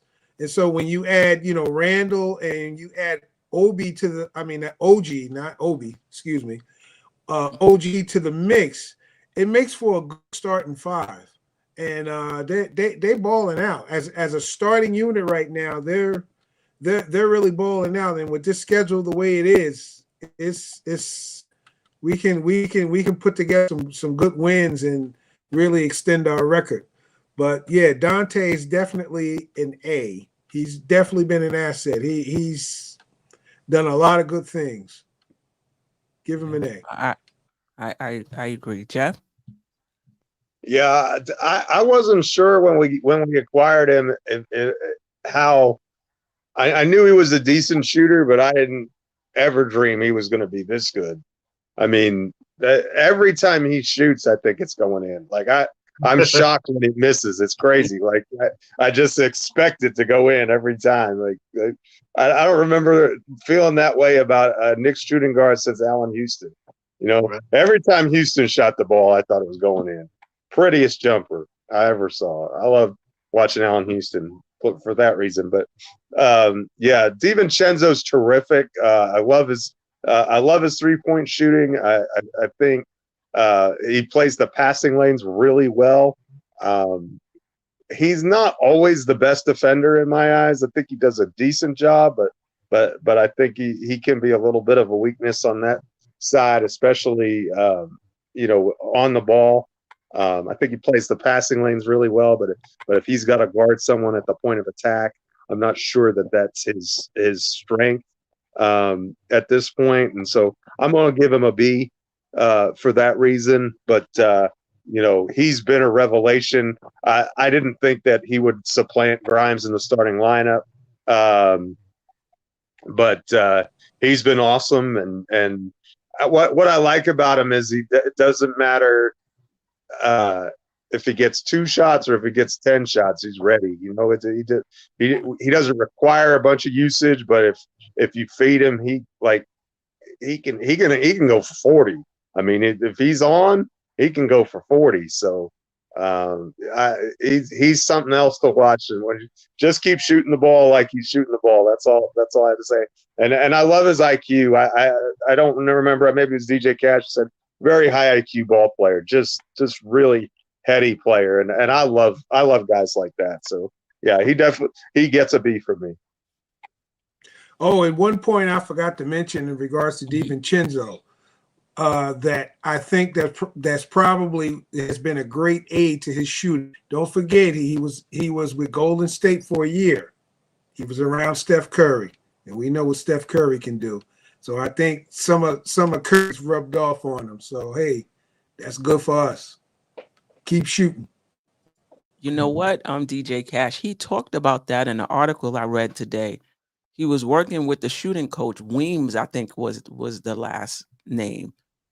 He was the shooting coach or developmental coach in Golden State. So he worked with him while he was out there. But he also said watching Steph and Clay's approach helped him. He said Steph would go 1 for 12 and come in the gym the next day, take 1,000 jumpers. He said the next night he'll go 11 for 12, come in the next day, shoot 1,000 jumpers. Nothing changed based on the game. Oh, I was hot, I don't need to. Their approach was steady, and he said he learned a lot. He learned a lot from that. Listen, I was banging the table for Dante DiVincenzo early in the season, for the shooting, but also I thought he would handle the ball more and give Brunson a break. And I think that's happening a little bit, not as much as I would like it to, but I think he does handle the ball some, bring it up some, give Brunson a break. But I saw the chemistry also with him and Randle from the beginning. They don't run as many pick and rolls as I thought they would, that I saw when he was coming off the bench, Randle and DiVincenzo, but he's changed everything. And I know we were like, oh, but this starting five is working well together and they got a good plus minus or whatever it was. I'm like, look, you put DiVincenzo in there, it could get even better. And in my opinion, it has. He's been fantastic for us. And me wanting Murray is not even about DiVincenzo not being good. It's more about raising the ceiling of this team and getting some more talent on the team, getting somebody that in the playoffs, if for whatever reason we got to sit Brunson, can handle the ball at that point guard position. I don't really think that's Devo, somebody that can get a bucket if we need it, So it's not about not liking DiVincenzo, because he would definitely strengthen the bench, as much as it's about when you're going into the playoffs, you better go in there with some dogs. Like, people are sitting here talking about fit and talking about how well the offense is playing right now. Okay, but when you get in the playoffs, they start taking things away. And you got to have those players that can get theirs no matter what. Remember when we first went to the playoffs on that D-Rose team? The playoffs wiped out pretty much everybody on it. Derrick Rose was arguably our best player. Why? Because he can get his own shot. They had wiped out pretty much everybody else. Last year when we went into the playoffs, as soon as it's like it wiped out 6 of our players. Brunson can get his own shot. You got to have players on your team, more than one, that can get their own shot. You got to have it. All right, let's move on to Hartenstein. We'll start with you, DJ Cash. Hartenstein, I give him a B. He's come a long way since he was signed on our team.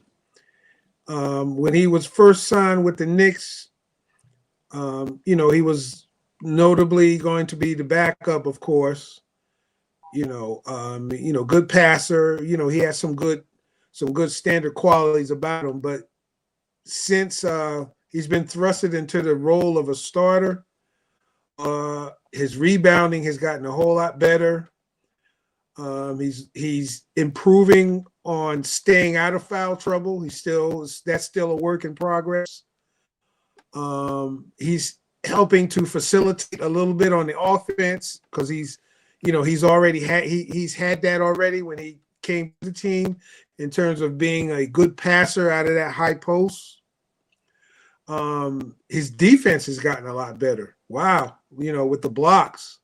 I think Mitch has been a great aid in helping them defensively, in positioning and blocking shots with both hands. So he's definitely improved. So I give him a B. Okay, Geoff. I'm gonna give him an A. I think he went from being one of the best reserve centers in the league, bench centers in the league, to one of the best starting centers in the league. And that's a massive leap.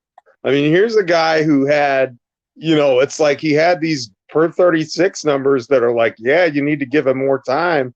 And he was splitting time with Mitch. And then all of a sudden he gets 36 minutes and he's not had a dip at all. I mean, in fact, I think in a lot of ways he's been better. His rebounding has been outstanding. He's averaging like almost 4 stocks a game. That's incredible. I mean, just the stuff that he's done since he's come into the starting lineup, and he doesn't even have a backup because Precious Achiuwa is not. He ain't it, and so he just comes in, and he's never had this volume of minutes before. And even last night when he was dog tired, and you could tell that he wasn't sharp and he wasn't crisp, he still had 17 boards last night. I mean, guy is getting it done. I think you got to give him a ton of credit. I love what he brings to the offense. I think as a facilitator, as a secondary facilitator, he's really good. I kind of wish you could give him some minutes with the second unit to act in that role instead of having to just rely upon him in the starter. But he gets so many minutes right now, it's not really reasonable to do that. But if you could bring in an Andre Drummond type or somebody like that, then maybe you'd see that. But I don't even want that at this point. If we're going to bring in somebody, I just want it to be someone to hold the fort until Robinson gets back and can be the backup. Robinson can be the backup. I mean, but Hartenstein deserves to start. He's been tremendous. I think he's exceeded any possible expectation. And the guy's an Iron Man. He gets an A from me. Yeah. Pam and then Bugs. I'm gonna say A-, which is pretty good. He, like you said, he took over from Robinson, and it like didn't miss a beat. Like he said, I want to be in this team, and I'm going to do whatever I can to show that I belong. So his rebounds are up. He's scoring. He's finding open shooters when he needs to, and he's staying out of the way and letting Randle do what he needs to do. And then he's crashing the boards. He's not like just, in the middle and sucking all the oxygen out of the game. So that's a good thing, that he's moving and he's coming in and he's getting his rebounds and he's getting his points and he's getting his assists. So, yeah, he's an A-. Boogie.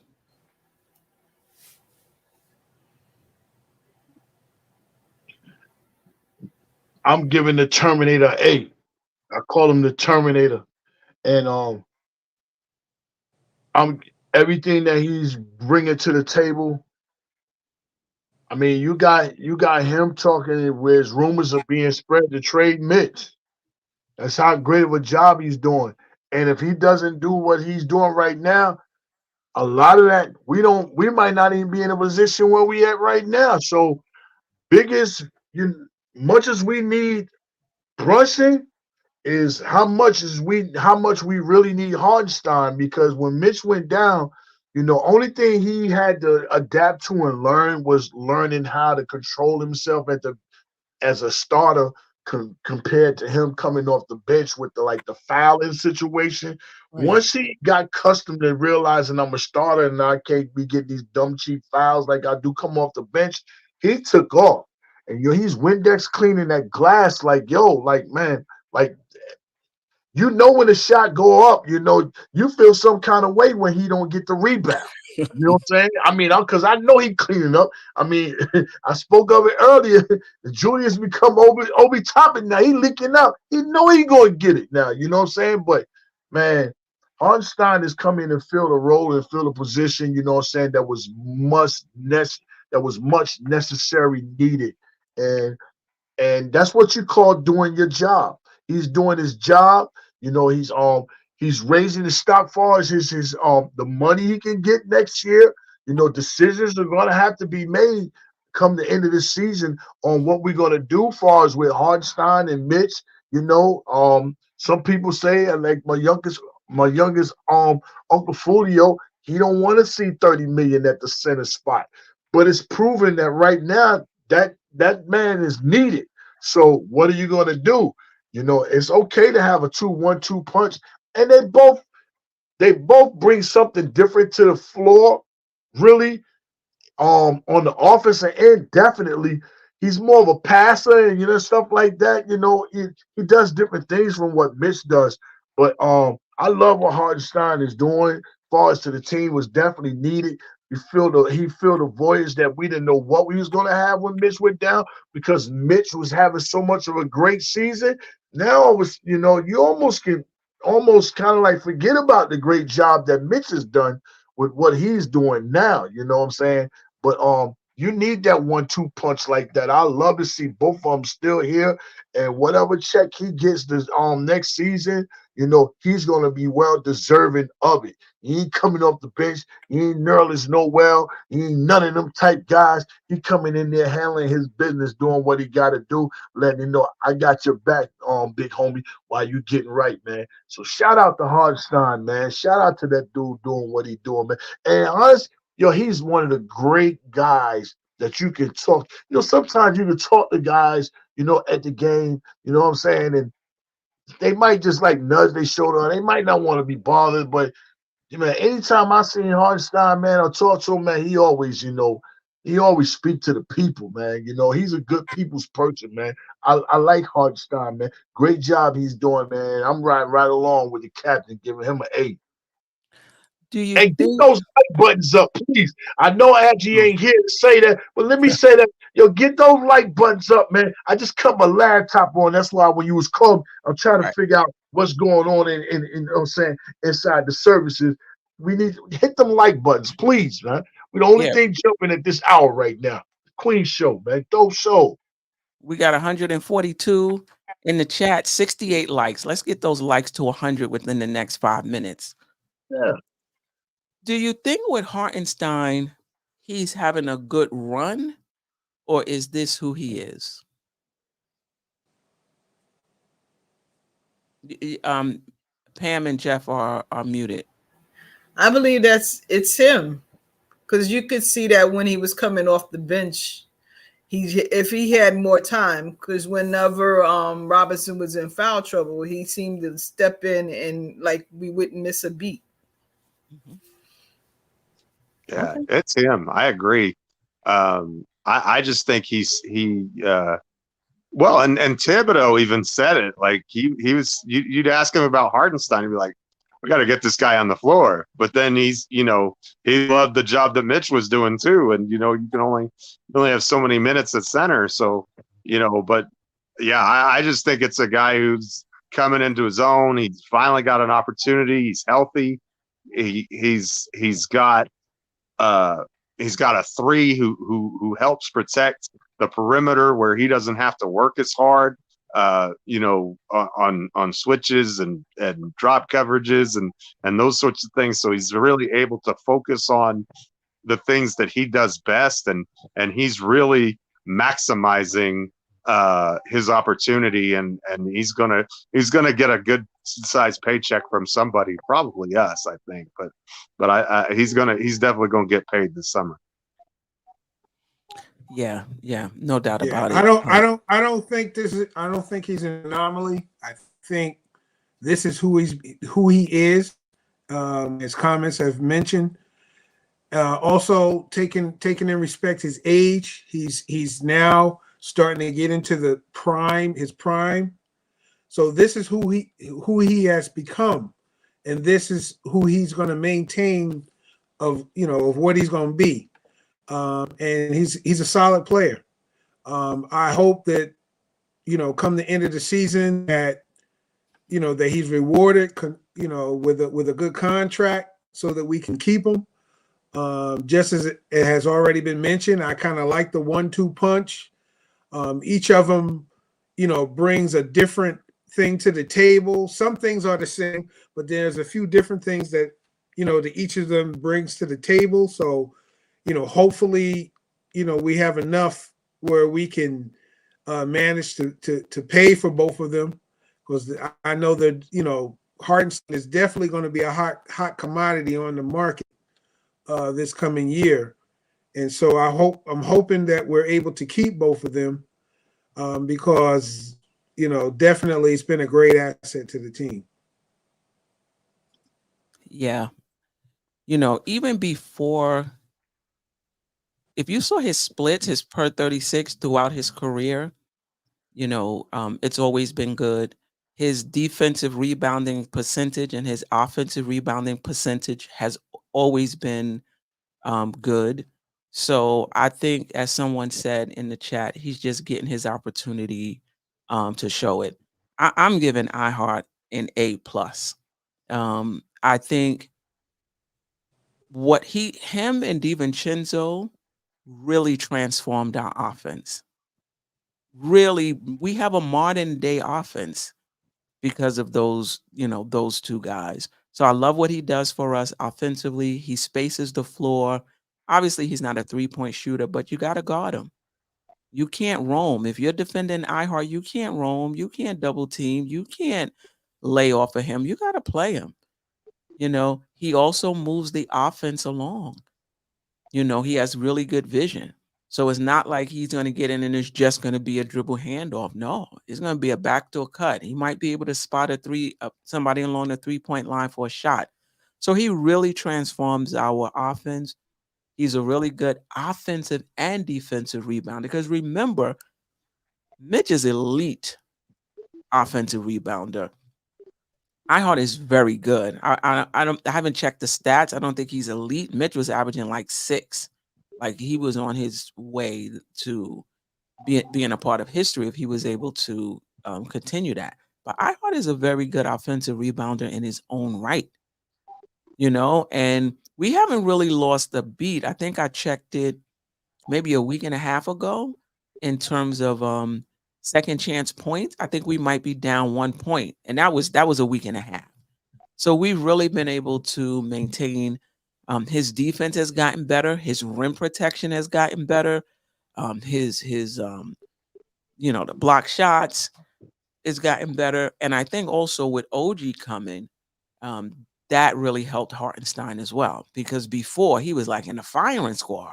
Everybody just coming into the lane, bodying him up. He's trying, getting into foul trouble. Better perimeter defense, less leakage into the key. He can stay on the floor longer. And in my opinion, the Knicks have to find a way to keep Hartenstein. He's not even in his prime yet.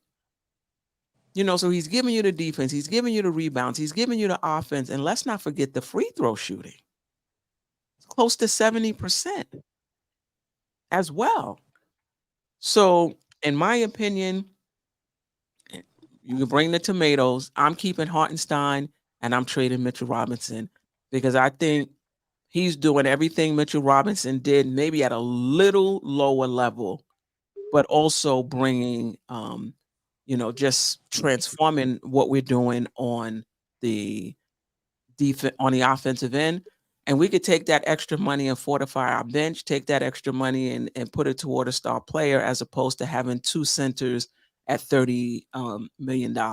Have Hartenstein get you a $3 million center that's going to play 10, 12 minutes behind him, and take that money and put it somewhere else. And this is no disrespect to Mitch.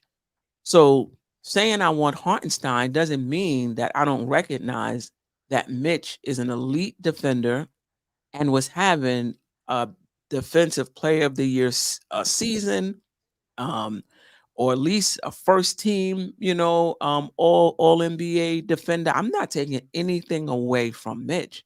But what I'm saying is, I will gladly give up a little bit of that defense to have a two-way center, because that means that Mitch's guys not standing in there making it more difficult for Brunson and Randle. It just changes everything for us. And I would be highly disappointed if you If you're not going to just do Hartenstein and a backup center, then do both.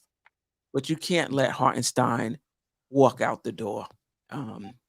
After what you're seeing is happening with our offense and our defense, you cannot let him walk out the door. You got to make that happen. Hey Queen, And if I yeah. may real quick, I want to shout out Jigga Man from the Morning Brew. You know what I'm saying? Because everything that he is right now is what Jigga Man was saying that we was gonna get last year. And you saw little glimpses of it, but now you're seeing the whole total package of it. Yeah, I really ain't know too much of this guy, you know what I'm saying, when he was with the Clippers, you know what I'm saying. But I know he's a guy. I know now for a fact that he's a ready now guy. He comes to work, and when he works, he goes hard and he leaves it all out on the floor, you know. And that's what he's doing with us right now, right here, you know. So yeah, shout out to Hardstein again, man, for getting it done, you know, keeping us, you know, in, you know what I'm saying, in perspective, you know, and as far as having a big man down there, because man, he's really doing it, you know. Be honest with you, but hey, some of these guys that we giving money to, they don't need to be getting money. So I don't mind if you eliminate some of these guys you're giving money to and give a little bit more to guys that's working hard for you. Then be honest with you, I don't see as no reason why, you know, him and Mitch couldn't be here together, you know, as a dominant 1-2 punch, you know, because that gives us the two best defensive centers it is in the league as a 1-2 punch. I said defense, don't twist it. I ain't said offense, none of that stuff. And Hartenstein is showing why he is the best backup big it is in the league, because he's playing as a starter now. So yes, things got to be done. But man, I'm just happy for Hartenstein doing what he's doing right now. Yeah, I think, in my opinion, I think he's past being a backup. You Right. look at some of these starting centers in this league, they not doing what you know, what Hartenstein, you know, what Hartenstein Because is. I don't do that. I don't do that efficiency. I don't know nothing about. Don't never talk to Boogie about efficiency and all that, point totals and all that. I only say what I hear somebody else say. And I know when we played the Sixers, they said with him on the floor, Embiid on the floor, it was like a plus 14. I don't even know what that means. But they say he outplayed Embiid in all phases. So he has outplayed some of the biggest guys. He did that against the guy against Minnesota. Embiid was another big man, but yo, he's outplaying the big guys that's got bigger names as far as centers in the league, you know, in his role when he had the head-to-head matchups, you know. So yeah, man, shoot. And when you're in the playoffs, you're gonna need that space. Things slow down, things can, you know, get a little clogged up. You need that space. And I've said, with OG here, our perimeter defense is better. I'm not sure you need an elite rim protector when your perimeter defense is better. The Knicks are number 1 in defense since OG has gotten here. Number 1. Shout out to Silk Sutton, Queen Murray, back-to-back game winners. He, him, Leon, make that move. You know, people were saying, you know, Murray can't create his own shot. I'm not sure where that came from. You know, I'm not sure where that came from. Yep, two back-to-backs. Game winners. So many ways that guy can give it to you. He can get it off the bounce. He can go by you. He can drive. He can mid-range it. He can high pick and roll. He can lob throw it. There's so many things. Don't forget his first time in the playoffs, he averaged 23 points per game against the Celtics. He was giving them the business when other people were showing up. So I understand why a lot of people they leaning towards getting DeJounte, because DeJounte can come here. DeJounte can come here and play the point, and Brunson, you can play the offset and become the Donovan Mitchell that everybody wants. Don't act like he ain't killed Donovan. You know what I'm saying? But with Donovan and Brunson together, that gives us probably the leaders backcourt tandem. But I need somebody that can just really, like, you know, give him that breather, dude. Breather. And the thing about it is, if you get Murray and a superstar becomes available, or even if Donovan Mitchell becomes available, you can flip him. Right Mhm. now, who are you flipping? Who are you putting in a trade for a star? You know, there's reports that Atlanta is asking for 2 firsts, and nobody has met that price yet. And that's a shame. Shame. It's a shame. What are you Yeah. holding the things for? Yeah. I would do that because I feel like you can always flip Murray for a star. You know, you could put him in a trade. He's on a reasonable contract as well. Anyway, everybody went on Hartenstein. All right, OG Anunoby, the last of the starters. I know he's only been here, 10 games now? A plus plus plus plus plus plus plus plus. A plus plus plus plus. A plus. Oh, A with you, plus, Jeff. A- Oh, with you, Jeff. Oh my A goodness. plus. Go ahead, Well, Jeff. You can I start just it put off. all those pluses in there because he's like the plus minus king. He's like plus 3,000 in like 10 games with us. He's like we could lose the game by 10 and he'll be plus 30. Like, I don't understand how he does that, but when OG's on the court, good things happen. He's the perfect wing for Thibodeau's system. He's the perfect wing for this starting lineup. He can shoot the corner three. I mean, he's not a star, but he fits this team like a glove, and he gives you the ability to get a different kind of star in here because he can do so many things defensively. Like, I was not necessarily enthused about a Donovan Mitchell, Jalen Brunson backcourt before, but if you've got OG at the 3, I think you can get away with that.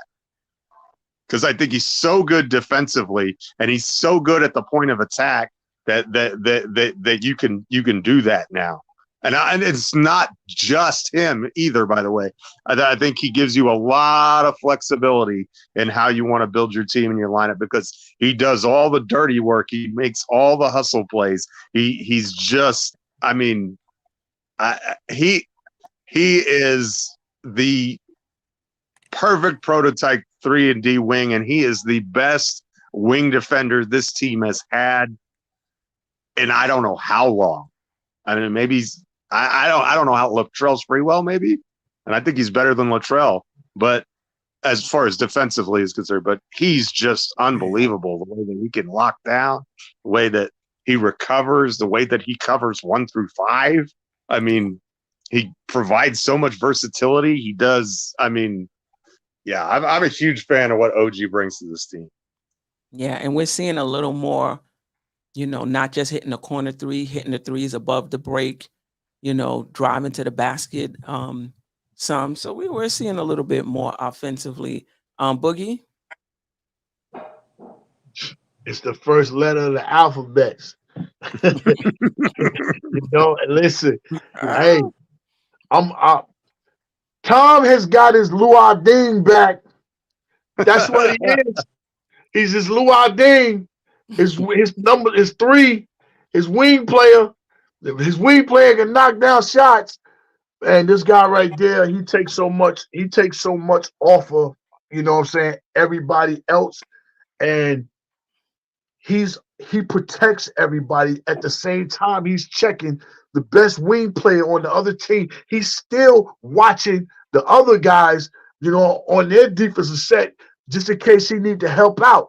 And he know how to recover and everything. I mean, this guy, man, it's a blessing that we got this dude. Shout out to Leon Rose for making that happen, getting it done when they said he couldn't get nothing done with Toronto. There's more conversation being talked about being done with Toronto with this Bruce guy. I don't know what's going to happen with that, but OG just fits like a glove, with what we needed. A 3-and-D guy that can hit down shots, you know what I'm saying, from corner to corner. He's slashing, he can go into the basket, he finishing on fast breaks, you know what I'm saying, and he can make free throws, you know what I'm saying, and he knows his job and he appreciates what he has to do, and he's okay with doing what you need him to do, what you brought him over here for.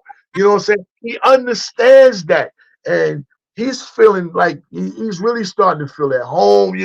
He's happy. He got things happening to him, and he ain't never been interviewed and had a microphone after the game. You see, he had to bend down at Rebecca. Let me hold the mic. Let me hold it. Let me hold it.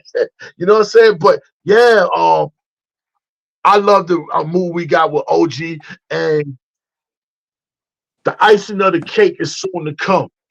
Whatever Leon does to brighten it up, you know what I'm saying, is going to really show how good this move was. But it's an unfinished move with just OG. You got to, you got to fill in the other missing link. And the only thing that we really missing, really, you know what I'm saying, is just a little bit of youth because them other guys is a little bit younger, but we missing IQ on that bench just a little bit.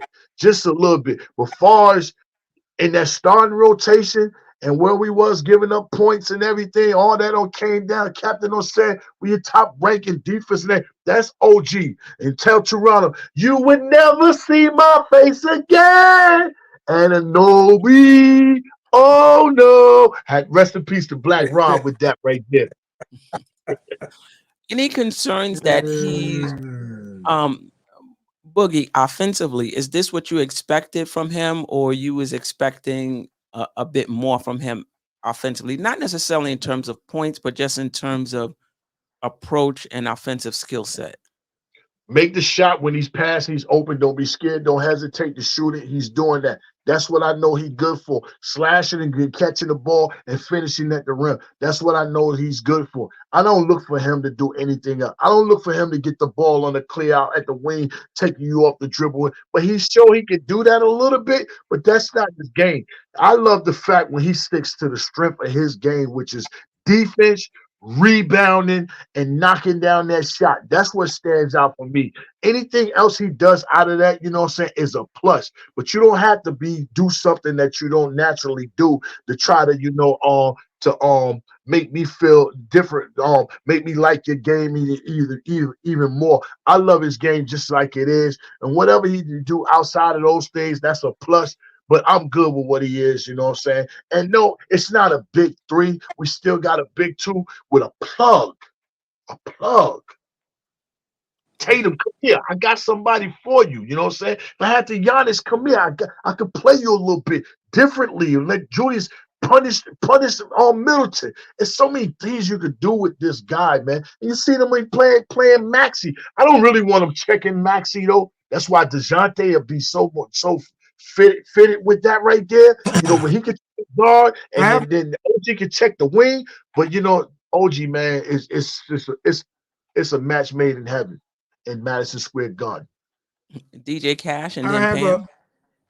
I was gonna say I had a question as to who would be a better fit, DeAndre Murray or Donovan Mitchell. Who will be a better fit in the starting lineup? Can we table that? Let me write it down till we finish this. Can we just finish this and then I'll write that down because I actually have a similar question. All right. But your grade for OG? Oh, A. A. Just as Boogie mentioned, you know, he does all the right things. He's Tom Thibodeau's Luol Deng from Chicago from back in the day. For that role, but actually even better, you know, because of the things that OG brings to the table. And so, you know, as sentiments have already alluded to, he's been a great fit, great team player. All right, Pam. That's it, A++. He just it doesn't like it doesn't. The look at it is just like he's just doing it so effortlessly. I was like, defense. Man, he put his hands, and he moved, and then all of a sudden the ball is smacked and going down the other way. He has really good hands. It's just efforts. It's just like, is he playing defense? Yes, he's playing defense. And it's you know, when he's playing defense, everybody else is in tune and they all come together and they all doing what they need to do. Everybody knows what they're doing and they just know if somebody get by, we got OG coming up, helping out. So yeah, A++. All right. So for the second team, we're going to do rapid fire. So just try to keep your comments around 30 seconds or a minute. All right, McBride, Boogie.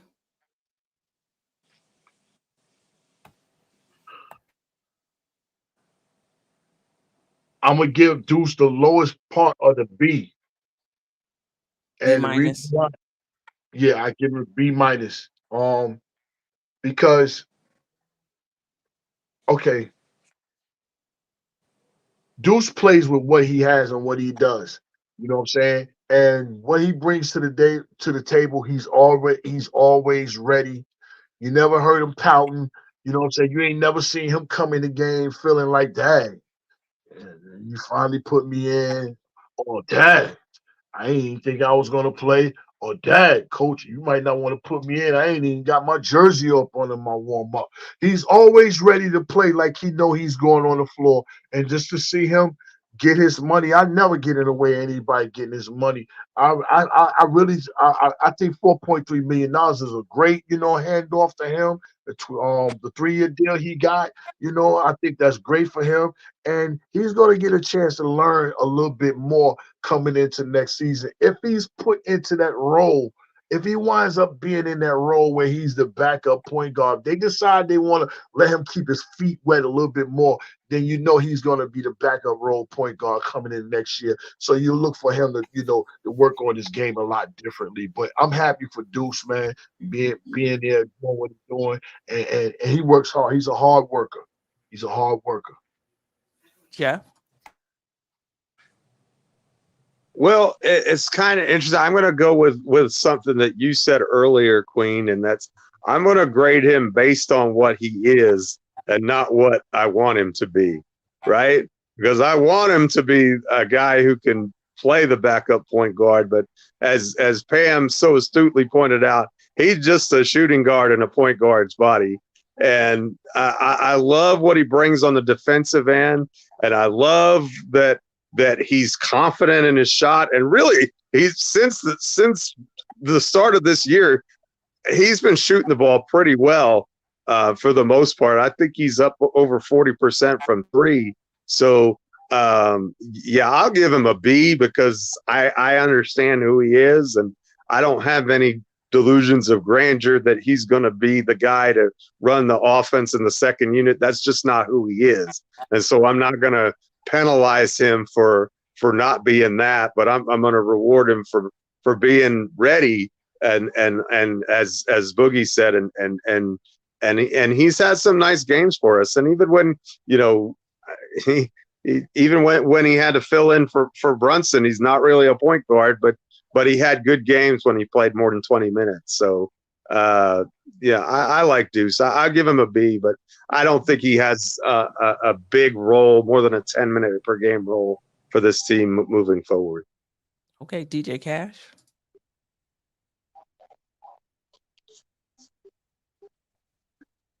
Can you hear us, DJ Cash? Okay, Pam. Uh-oh. Yeah, he's a B, and as they say, he's a point guard. He's a shooting guard in a point guard's body, but he's working on it. He knows what his deficiency is, but he's working on trying to be that point guard that we want. I don't know how long that would take, but we need another point guard. But he good. He'll be all right. He just got to learn to get over half court before he passes to Julian. That's a great line. DJ Cash. I give him a B as well. I give him points for always being ready, as already mentioned, his tenacity, his defensive play. As far as him taking over the roles and putting people in position, on the offense, being able to get to the basket, I don't know if that's going to be in his repertoire. Maybe he can work on a floater or something at some point to advance his game. But for all that he's done up to this point in his career, and certainly he can blossom more as he develops more, a better skill set. I'll give him a B. Yeah, I'm somewhere between a C+ and a B. minus for Deuce. I like the fact that they have him running the team to kind of see what he has there. But the team just doesn't run as well when he's at the point. And I also think he over dribbles. And I think that's different from Brunson, who's over dribbling to set up his shot, or Quickley, he's over dribbling to set up his shot. McBride just be dribbling, like just dribbling. And when, like, what are you're not setting up to what, why are you dribbling? So but I like the fact that his shot is going in. I love the defense. I love the fact that he stays, he stays ready. I just don't think he's a point guard. I think he's a shooting guard, and you can see, now that the mid range is floating. If you watched him play in West Virginia, that was his thing. Be able to get in the key and pull up for the mid range. So we're seeing some of that as well. But we need somebody that's going to run that second unit. The minutes behind Brunson, when Brunson is off the floor, we just don't look that good. All right, Grimes, and please 1 minute so we can get to some trade targets before 1 o'clock. Pam, Grimes. Grimes is like a C. I mean, I don't know. I think taking him out of the starting lineup, we thought that he was going to get more minutes. And, when Tibbs says that you're going to the bench and you're not doing what he wanted you to do, like play defense and knock down a shot and whatever it is, you're out of favor. He has to work on being more ready to play. Like, get out there and do what you know you can do. What he was showing all those videos like he was doing something in the summer, I ain't seen none of it. So it's a C to me. Wow. DJ Cash, and then Boogie and Geoff. I don't know. Grimes, that's tough. I probably would have to give him a C plus, because shot, has been off. He's always been a pretty good defender, but if his shot's not going in, it's that's not good for him.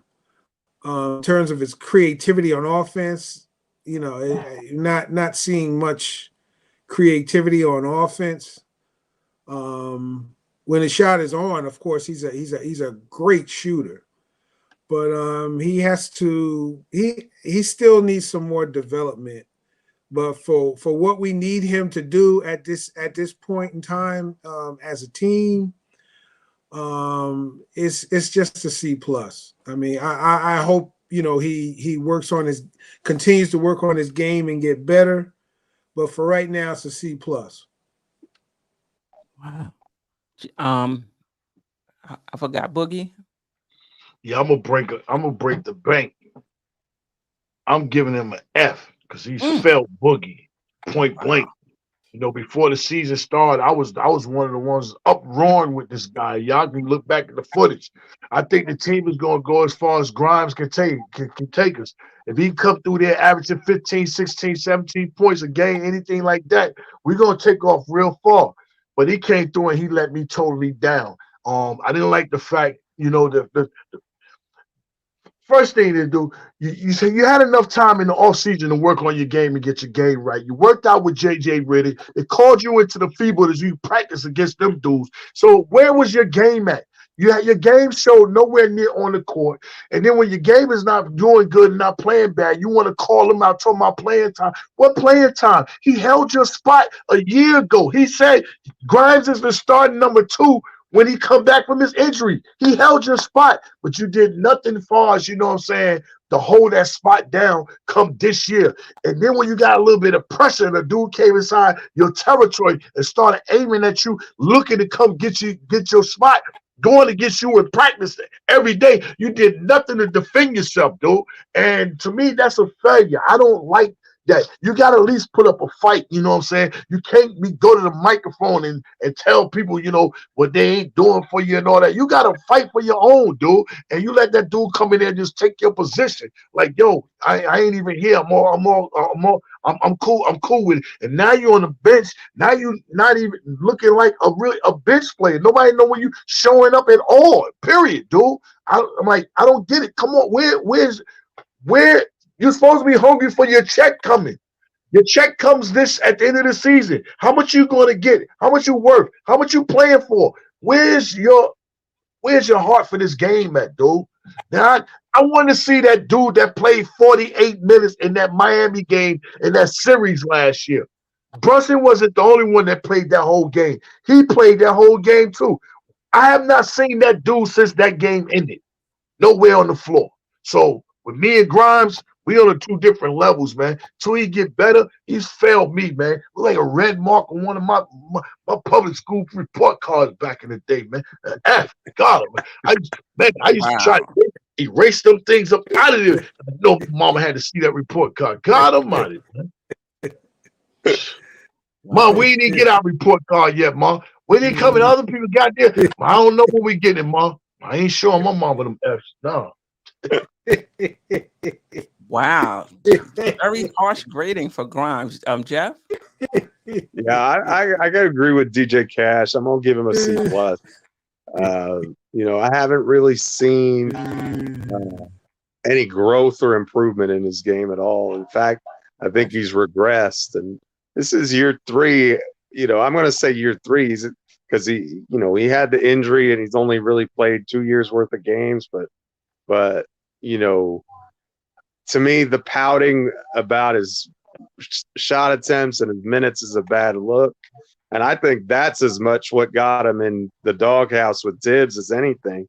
I think if he kept his mouth shut and just kept grinding and playing D, that Tibbs would have kept riding with him. But I don't think Tibbs has any any time for someone who's going to be, airing dirty laundry to the press and, doing all that stuff and then not bringing it come game time. And we've seen that far too often. I mean, his 3-point percentages are good, but, I don't know. He just seems like a non-factor when he's out there most of the time. Yeah, we're 8 from 100. We got 148 listening. We got 92 likes. So if you haven't already, please hit the like button. C+, maybe a B-. I mean, listen, I'm a little down on Grimes right now for the airing of the dirty laundry. And only because you're not playing lights out. Like, it's not like you out there playing lights out and you feel like your minutes are getting squeezed and so you want to complain to the media. I feel like at this point in your game, you've been in the league for 3 years. You have about 2 years, maybe a little more of NBA game experience. Put your head down and work. Put your head down and work. But listen, I'm not going to forget when he was in the starting lineup, how he took the best perimeter. He guarded the best perimeter players on the other team. And he, did a really good job. One, for the point guards and shooting guards, he did okay with the small forwards, power forwards. He what are you expecting? But I agree with Boogie. Tom Thibodeau gave Grimes a spot. You can't tell me unless maybe he earned it in practice, but he just basically was injured, came off injury, and went right into the starting lineup. I'm like, he come off the bench a little bit, he went right into the starting lineup, and Tom Thibodeau stuck with. That's the first time I'll say with Tibbs that he just made a decision, and it didn't seem to be on merit, in my opinion. Just put him in there because you're the best defensive player, and we'll figure it out from then. and then complaining, like somebody said, I don't know if it's, I don't know if the word is sensitive. I don't know if the word is entitled. I'm not sure what the word is, but you're not a world beater. You know what I mean? Like, go to the coach, talk to them, you know, say what you got to say to the assistant coaches, whatever. But to talking to the media, I'm not saying that you can't be frustrated. He's a human being. I'm sure he's frustrated. The team's direction is changing around him. So I'm not saying don't be frustrated, but I don't want to hit. We got guys playing 69 minutes a game. We don't even have anybody on the bench. And I'm looking at the articles and I got to hear storylines of Grimes is frustrated. Like, I don't want to hear that. When I'm going to internet and I put in Knicks, I want to hear that we signed DeJounte Murray. I want to hear that we're close to getting Clarkson. I want to hear that Terry Rozier said he wants to come to the Knicks. Like, that's what I want to hear. I don't want to hear Grimes is frustrated with his role. Like, come on, we past that right now. We're trying to get a chip. I don't care about you frustrated with your role. Like, that was like, that was the most annoying shit ever. You know, when I saw that storyline, I'm like, really? Really? Anyway, I'll still give him a C plus, you know. I'm gonna stick with C plus. I'm gonna stick with C plus. You're gonna scream on us on the microphone to the media and then come out here and do nothing. Come on, man. Yeah. Yeah. But I'm gonna see Terry next weekend, and I'm gonna tell you, Terry, you need to go in the office and tell me, yo, I want to be traded because No doubt. you're a guy that we can snatch up. I'm gonna see him next Saturday. Yeah. Be like, Terry, No come doubt. here, man. I'll let you, man. We talk to you, Rozier. Come on, man. I mean, listen, Knicks 100 a GM. I agree with you. He was forced to guard 1 through 4 because we didn't have anybody. I'm not taking anything away from him. He's a better perimeter defender than DiVincenzo. But for me, this is similar to Mitch. There's two sides to the ball. There's two sides to the ball. And if you're playing with Brunson and you're playing with Randle, you got to be able to consistently hit a shot. That's what those guys need to be able to operate the way they need to operate. They need shot makers around them. You know, and you know, I'll say maybe he's just not there yet. He's a young player, you know, but right now our team has changed and this is what we need. And he's not there yet.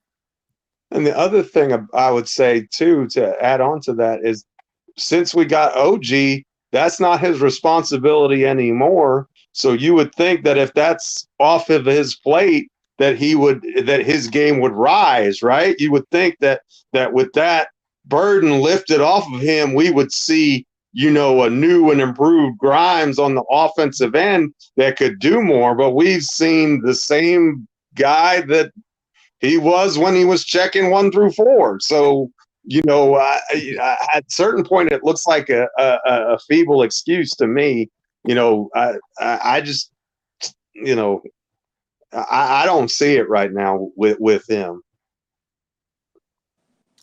Yeah. You know. And y'all gotta be careful what you talking about your 1 through 4s because he ain't checked Porzingis, he ain't checked Giannis, he ain't checked Bam. So all that 1 through 4 that you said, nah, he might have checked 1 through 3. Tatum is not a 4, that's a natural 3. So he wasn't checking power forwards, man. That y'all saying 1 through 4 in the chat. Come on now. And what do you mean by check? Just because that's your assignment, that don't mean you checked them. You know what I mean? Yo, I mean, he's good 1 through 3. He's not checking none of them bigs at all. Yeah, he ain't checking most of those threes. Listen, I'm not taking anything away from him defensively, but we need more than that. Yeah, we need more than that. That's just the bottom line.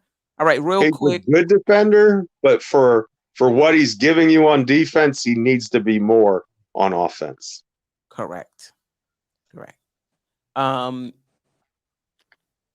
Josh Hart, real quick. I keep saying real quick. I might as well just, Josh Hart.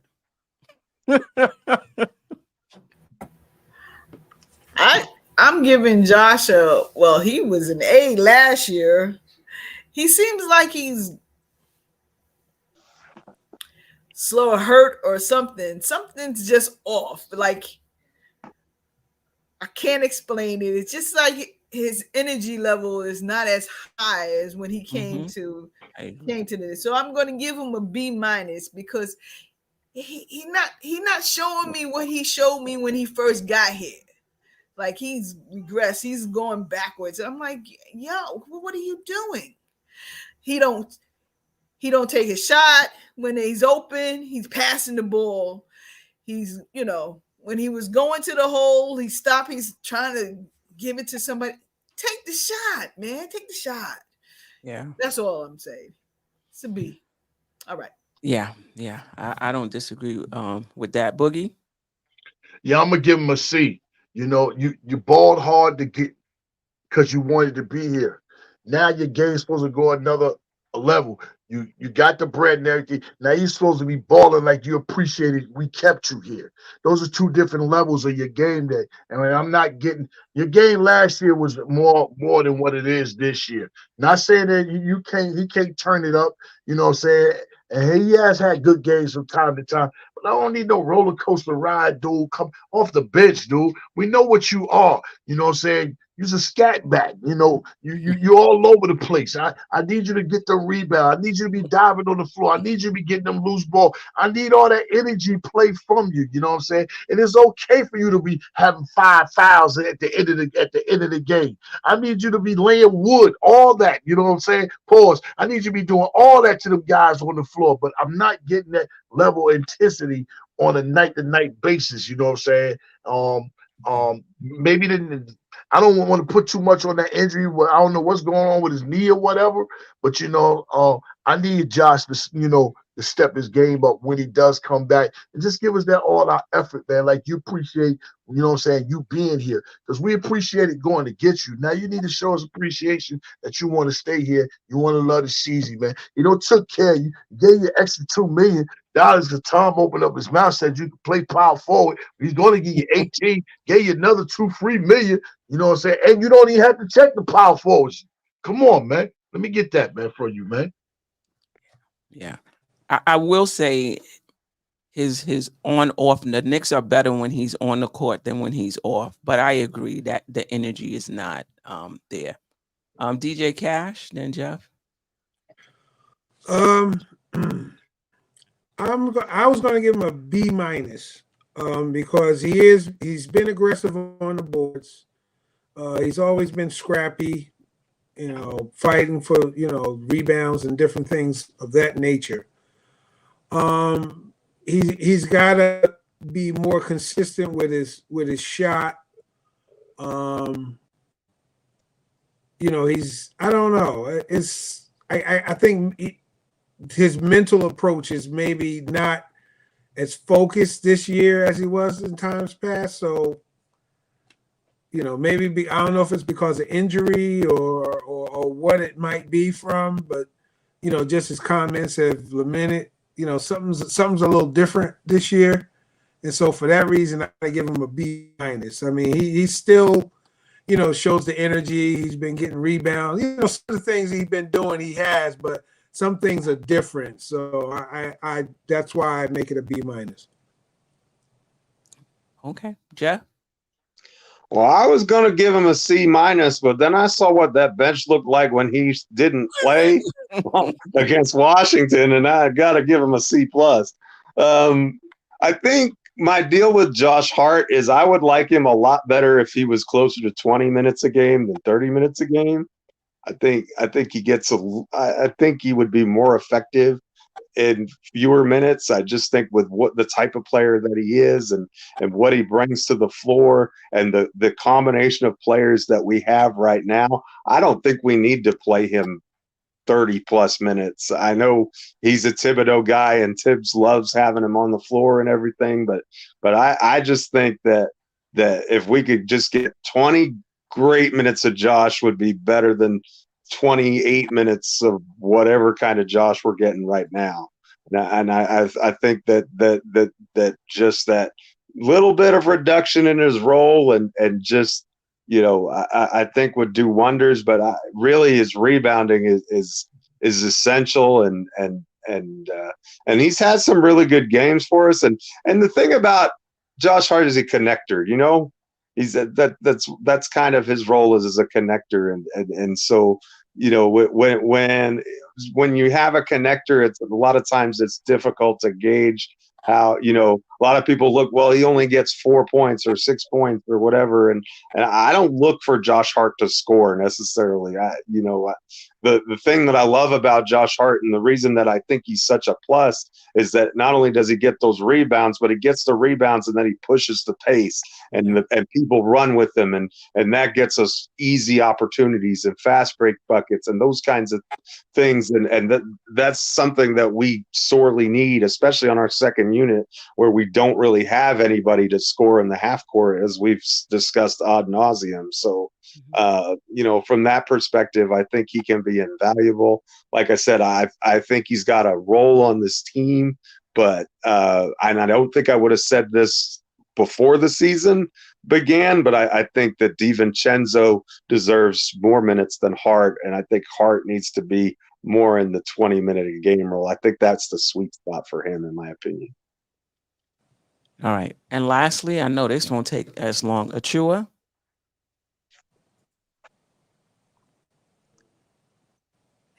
You muted, Pam. I'm whatever. C that's the best grade you can give. Whatever. He ain't shown me anything. I thought he was going to be better than, you know, forecast, but shoes. I don't know. I ain't seen enough of him, I guess, but I don't want to see anymore. Boogie. Can I give him a number?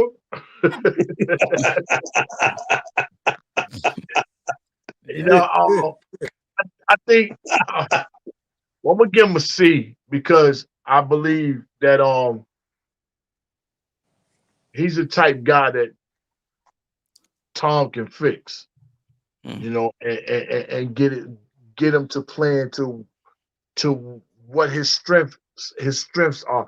I don't think he knows what his strength could be on the floor, because he really didn't play in Toronto. Now he's just here.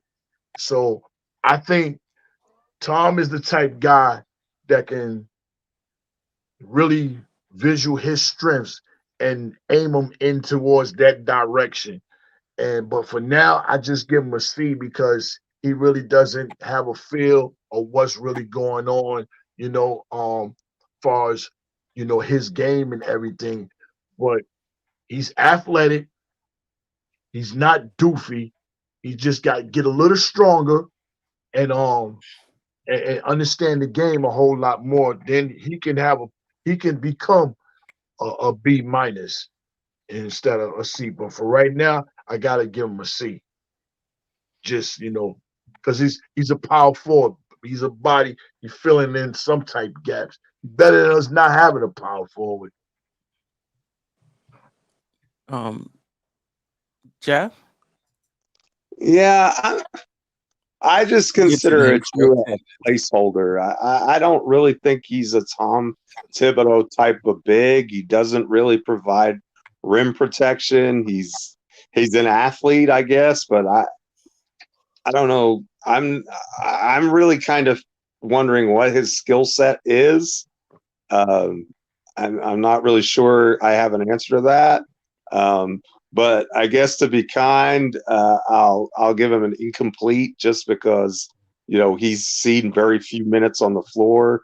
And maybe that's an indictment of his play and worthy of a worse grade than that. But I don't think he's going to be here very long. I don't think he's in the Knicks' long-term plans. I think, you know, he's here. We don't have a lot of bodies right now, and so he gets plugged in. So I guess I'll throw him a bone and say he's better than Jericho Sims at this point.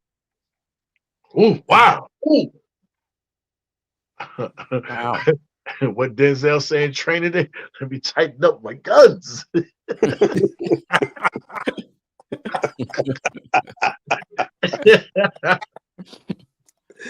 DJ Cash? Oh man. he's really incomplete.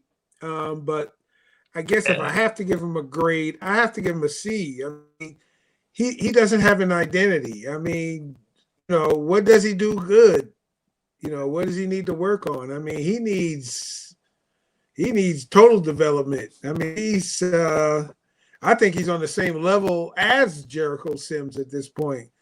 But I mean, he brings some energy, and see him go after a couple of rebounds or whatever. But he doesn't have any type of identity. So he's definitely a long work in progress. But is he a part of the long-term plans, as Geoff mentioned? No, I don't think so.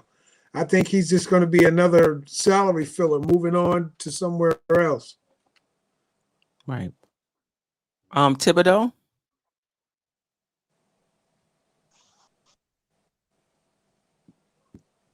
I'll give him an A. I'll give him a. Tom has done a great job. He's got this team on a better win pace than they were last year. We've handled the Mitchell Robinson injury. We've handled a big trade where he's got his defensive players. The defense is doing what it's supposed to. The offense in the first unit has been really, really good.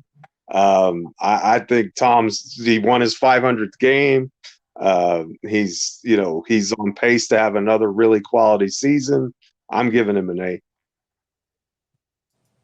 I'd go along with you, man, and keep it heated for, for Coach, and happy birthday to him and happy birthday to his moms. They had back-to-back birthdays, And Coach has done a real good job, and you can't really judge somebody if their roster is not filled all the way out.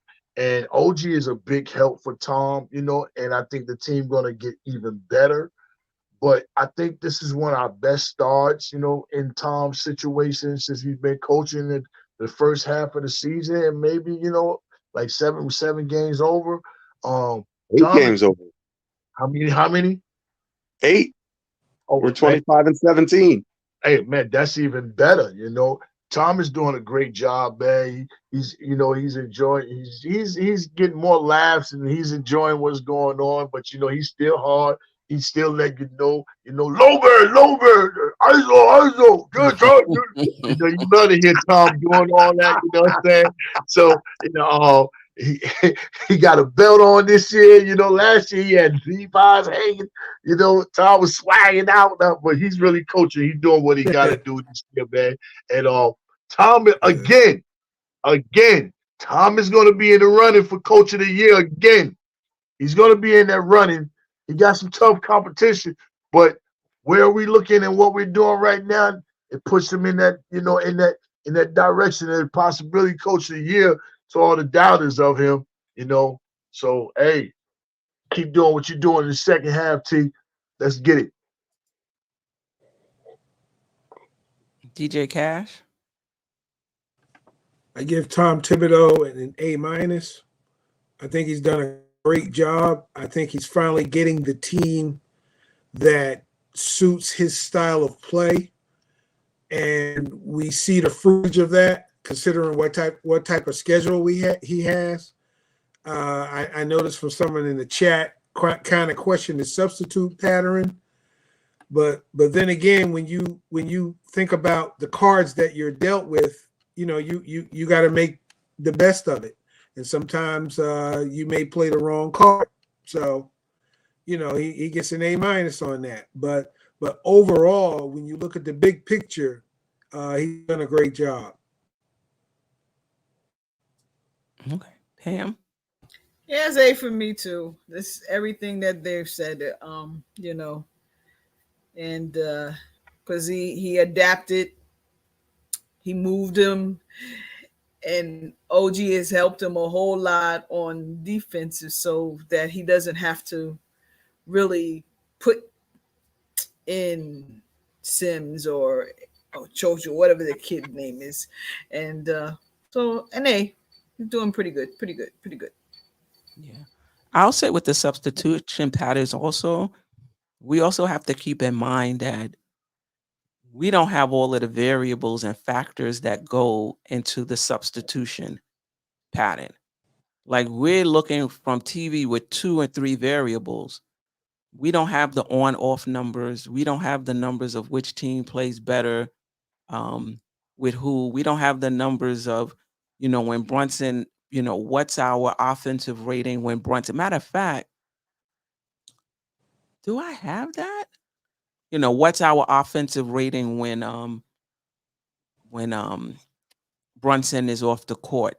So like all of that goes into the substitution pattern, not just, oh, so and so has played 40 minutes right now, he should be out. Or so and so hit his last 3 shots, he should stay in the game. Like there's more that goes into the substitution pattern than that. All right. Somebody asked about Flynn. I think we're just doing the rotation players. Tibbs and anybody, the front office. The front office is still a B for me. I need that finishing piece. And I think that the front office is waiting too long. I might even have to go B-. One, we came into this season with an unbalanced roster with all of these guards having to play Josh Hart at power forward, taking too long to get Brunson help. The Pacers went out, right? The first year, like, oh, wow, Hallie going to be something? Boop. Siakam. This is Brunson's just his second year, is it? Yeah. Oh, it seemed like his third year. All right, so maybe I won't get on him too much. It's just his second year. You also got to worry about the New York tax. So Indiana might be able to swing that because they're not going to ask for what they asked New York for. You know what I'm saying? It's like Atlanta wants 2 first rounds. I thought we put a good package together from what they were saying, for Murray. Mm-hmm. But it's like the tax for New York is never the same as the tax for any other team. So I'm going to give them a B+ because they did pull off the OG and we were in a fight with a bunch of teams and they took, they wanted Quickley and they wanted JR. So I'm a B is fine. You just got to remember the tax in New York is hard in here. It's hard. That's why we couldn't get Mitchell. Let me tell you something. Everything. Sometimes if you really want something, you got to pay that tax. I'll walk in somewhere, I'll be like, damn, this is how much the boots are now? Just last week, they were such and such. I haven't been able to find them anywhere else. All right, I'm going to have to pony up if I really want them. Just saying, it may not be fair. But you got to think about how much is this going to be worth to me as opposed to whether it's fair in some system. Like, what is it worth to me? And I always go back to that package that Milwaukee put for Drew Holiday. It was the finishing piece, though. Don't get me wrong. They felt like this piece is going to get me over the top. And they gave up whatever they gave up for Drew Holiday. And maybe we weren't there yet with Mitchell. In my opinion, we was. Very rarely do you get a player in their prime becomes free. It doesn't happen. Doesn't happen a lot. A really, really good player. Anybody else want to comment on the front office and give a grade? I'd like to piggyback on something that Jay Boogie said earlier. I think it's important that I give the grade an incomplete, but what I will say about this front office is sometimes I think that perfection can be the enemy of the good. And what I mean by that is they're so wanting to make the perfect deal and have everything, all the stars line up, and it's the perfect player and the perfect fit and the perfect this and the perfect that they're maybe missing out on some things that would be pretty good for this team. right? And so my advice to them is don't let perfection be the enemy of the good. Right. And there are moves out there to be made even right now that can improve this team and get this ball club another step forward.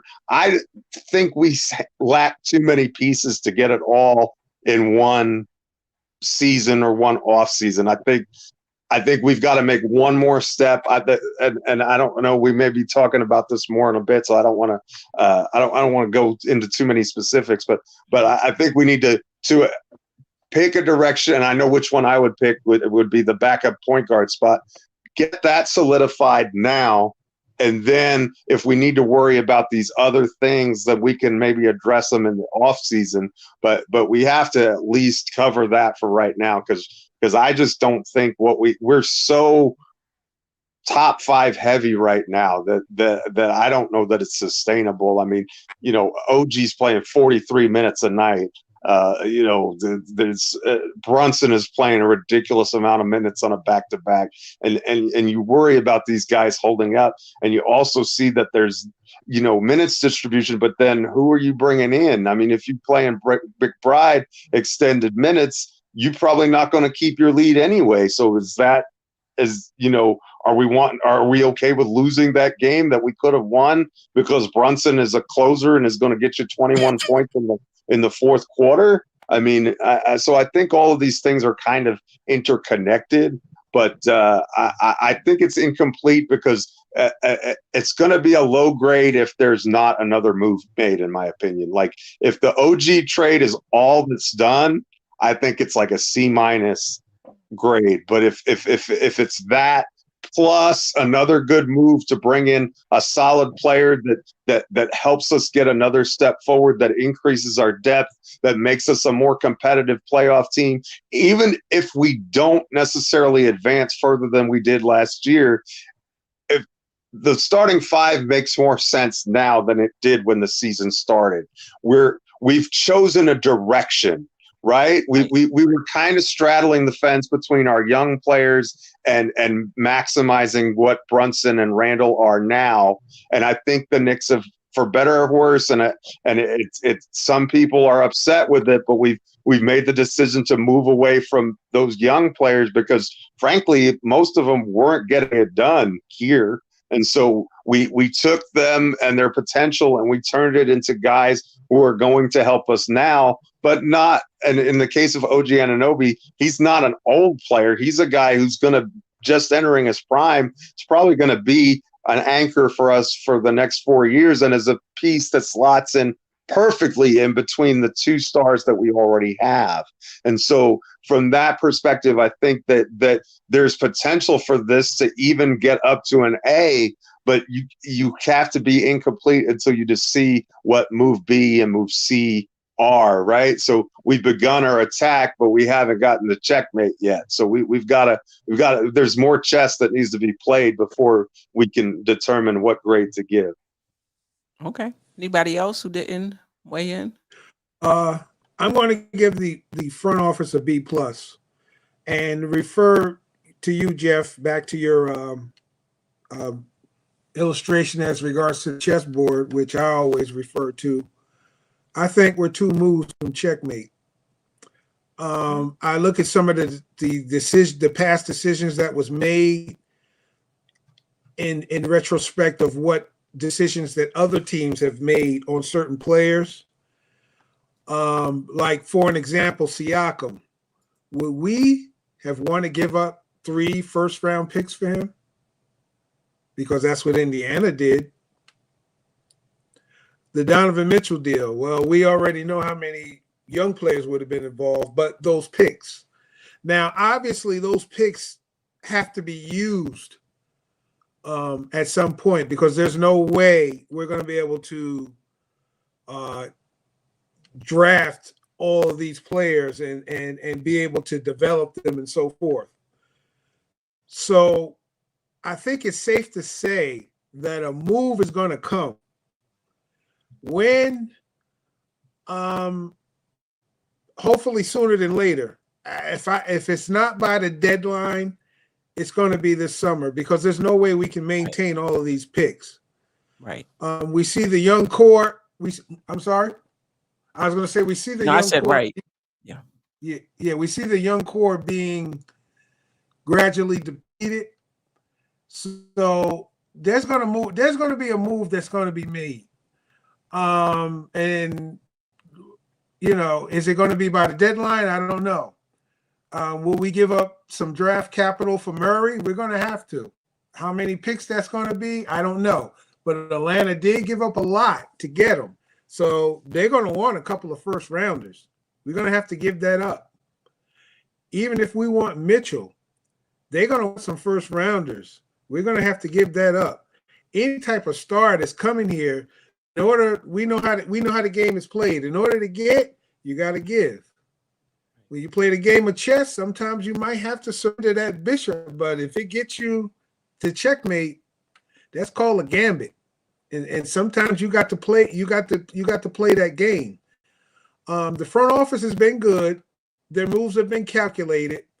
Geoff, and dovetailing on what you said, what you said, I think they're trying to play it safe, but we're getting to a point where we're going to have to push all of them poker chips to the center of the table on someone. And who that's going to be, we don't know yet. Could it be Deontay Murray? We don't know. Could it be someone next year? We don't know. But the front office is going to have to finally make that move that we all want them to make. They're going to have to make it. We can't keep all these draft picks and develop all these players. So something's got to happen. Something's got to happen. And hopefully those moves, whatever those moves are, will get us to checkmate and get us that chip. Yeah. All right. So let's move on to those it's already 12 o'clock. Hey, real quick, Steph, I'm gonna go ahead and chime in on the office and give him an A. And Okay. the reason why I'm gonna give him an A, because last season when we was making our run and making our moves and teams started getting used to what we was doing, Leon went and got Josh Hart, and that threw everybody back off again. You had to look out and try to figure out the Knicks all over again. This offseason when it came, when we went to go get Devo, so many people was like, yo, why are we going to get him? And then here it is again. Now he's showing you why we went to go get him. Okay. Now, everybody, it's 50-50 with the move far as, with RJ and Quick going over there and us getting OG. But if you love the name of the team that's on the front of your chest more than the names you love on the back, you'll understand and appreciate that move. Those are 3 solid moves that he has done. And with those moves he's done, he still has his 8 first-round draft picks with so on second-round picks, and still movable contracts. So with that being done, we're sitting right here waiting and available for any, marquee player that becomes available that we can trade for. Because now we can make a trade for somebody, or even if we do a signing trade and somebody's a free agent, people can look at us and be like, okay, let me look and see what the Knicks have been doing. The Knicks have been rocking. Maybe I can come there, you know what I'm saying? Maybe Devin Booker can come here and the Knicks is better than what the Phoenix Suns are. Maybe Embiid can come here and the Knicks are better than what Philly are. You know what I'm saying? So we're sitting right here in the right position at the right time for anybody that's looking to move on, and we got proof with our roster. Our roster is set all the way around. It's not a roster where it's okay if I come there, Dad, we still need more pieces. We got proven pieces here that's, that says that if we got that one legit certified superstar, we're gonna make our run, and Leon has done a great job, him and his staff, as far as making little small moves, but at the same time keeping us in position, for something comes available. All we need is just one. And even with a flip with a Murray, that guy still could be mentioned in contention for as a superstar later on, with a big road trade. You never know how it go. But I love the position that we're in, and Tom and the office, they're on the same page. And Leon is like, yo, okay, I had enough of it. We don't did enough with the young youth. You know what I'm saying? We got to go from this medium age to go to start swinging for a championship. And he's making his rounds and his runs right now, trying to figure out what he needs, because his next move is going to have to be his best move, because his next move is going to bring his next check. He don't have a check right now. And if he don't have a check, Wes, everybody else on his staff, nobody has a check. Even Tom. This is 4-year running with this regime. And they have to do something to satisfy and prove, give us another check. So the next move is going to be his best move. It has to be, so he can get a check. And like, you know what I'm saying, Cash said, checkmate needs to come. I don't need checkers going on. I don't need to be jumping. I don't need to be picking up check, blowing, you jumping off the board. We made our own checkers. No, we need a chess checkmate move coming up right here. And I think it is very, very, very close. And a lot of teams know it. And they're really starting to get scared of the New York Knicks. They talking about us. We're hyped up. Yeah, I know when we're up, everybody want to be riding with us. When we down, they want to try to find a way to cover us up. But long as we up, I'm cool with your media and everything. I'm cool with Big Perks, what he's saying. I love what Love is saying. I love what these guys are talking about, because that's bringing more attention to other guys instead of other media people running away players. I ain't got to say their names, but man, we're in a position, because if somebody say, yo, I don't want to do it no more, then they can look around the table and figure out what we got going. We stacked and ready to go with movable pieces and draft picks. And most of them teams that's going to move off guys, they're going to want draft picks, because nobody's going to sign with Phoenix if them guys is there and is a free agent. They trading, or you know what I'm saying, or they drafted. Nobody's going to OKC. Nah, they either trading or they drafted. Nobody's going to even go to Philly. You're either trading or you're drafted. A lot of these teams with these other teams, that nobody wants to go there. This is a place where people want to go to, might want to come to now, because they see where we at. And man, you gotta love, appreciate our fan base. You gotta love us. And stars, everywhere, man. It's the Mecca, man. It's back being the Mecca. Before it was just the fans making us the Mecca because the team went somewhere else. But now basketball is back in New York City. You know what I'm saying? We're back playing basketball, and we mentioned and honored around the floor. You can't forget we had 2 players go to the Olympic thing. Josh Hart went there too. Josh is in position. He can get better than what he is. Dante, he doing what he do. OG doing what he doing. So we making movable pieces. I just want share that with all. I want to give him an A. I appreciate what Leon Rose is doing. Even though he don't share with us, you ain't got to share nothing with me, as long as you make them solid moves. I don't care what you do, how quiet you are, man. As long as the roster getting better, you're okay with me, Leon. But if the roster, Oh, I'm sorry. Go ahead. And one more thing I want to add. Thibodeau, Rose, and all the staff, they signed 5-year deals. It's coming to a close. So in order to extend them, they got to do something. They got to pull something. So yeah, something's got to go down. Just Jay Boogie said, if you want to continue to get a check, you got to make moves. But you don't think that's, I don't know what the word is, because I feel like think about where the Knicks were when this regime came in, both the coach and the front office. They haven't done enough to get a second contract. Like, they're basically lame ducks going into the final season of their contracts, final year of their contract. If you go from where we were to where we are, they certainly deserve another contract. More time to how terrible we were. To me, it just seems like, dang, like we haven't done enough. We got to get to the Eastern Conference Finals to look where we had 17 wins or whatever it was before they came in. So I feel like they've done enough. Whether I agree with everything they've done, which I don't, and whether I think they've moved fast enough, which I don't think they have, I still think they've done enough to continue, what they've what they've started up to this point. Instead of having to go into the last season as a lame duck front office or coach. But that's just my opinion. All right. If there's anybody that needs to leave, you can leave. But I want to get into DJ's Cash question: who was the better fit, Murray versus Mitchell? Now, Murray is available now. Mitchell, if he does become available, won't become available until the summer, right? He can become a unrestricted free agent, if I'm not mistaken. He can opt out the summer of 2025. And so if he's not going to sign an extension, I would think they would probably want to move him in the off season. I doubt they would move him now in the midst of a playoff run, But I'll ask the question to the panel as Murray DJ Cash asked.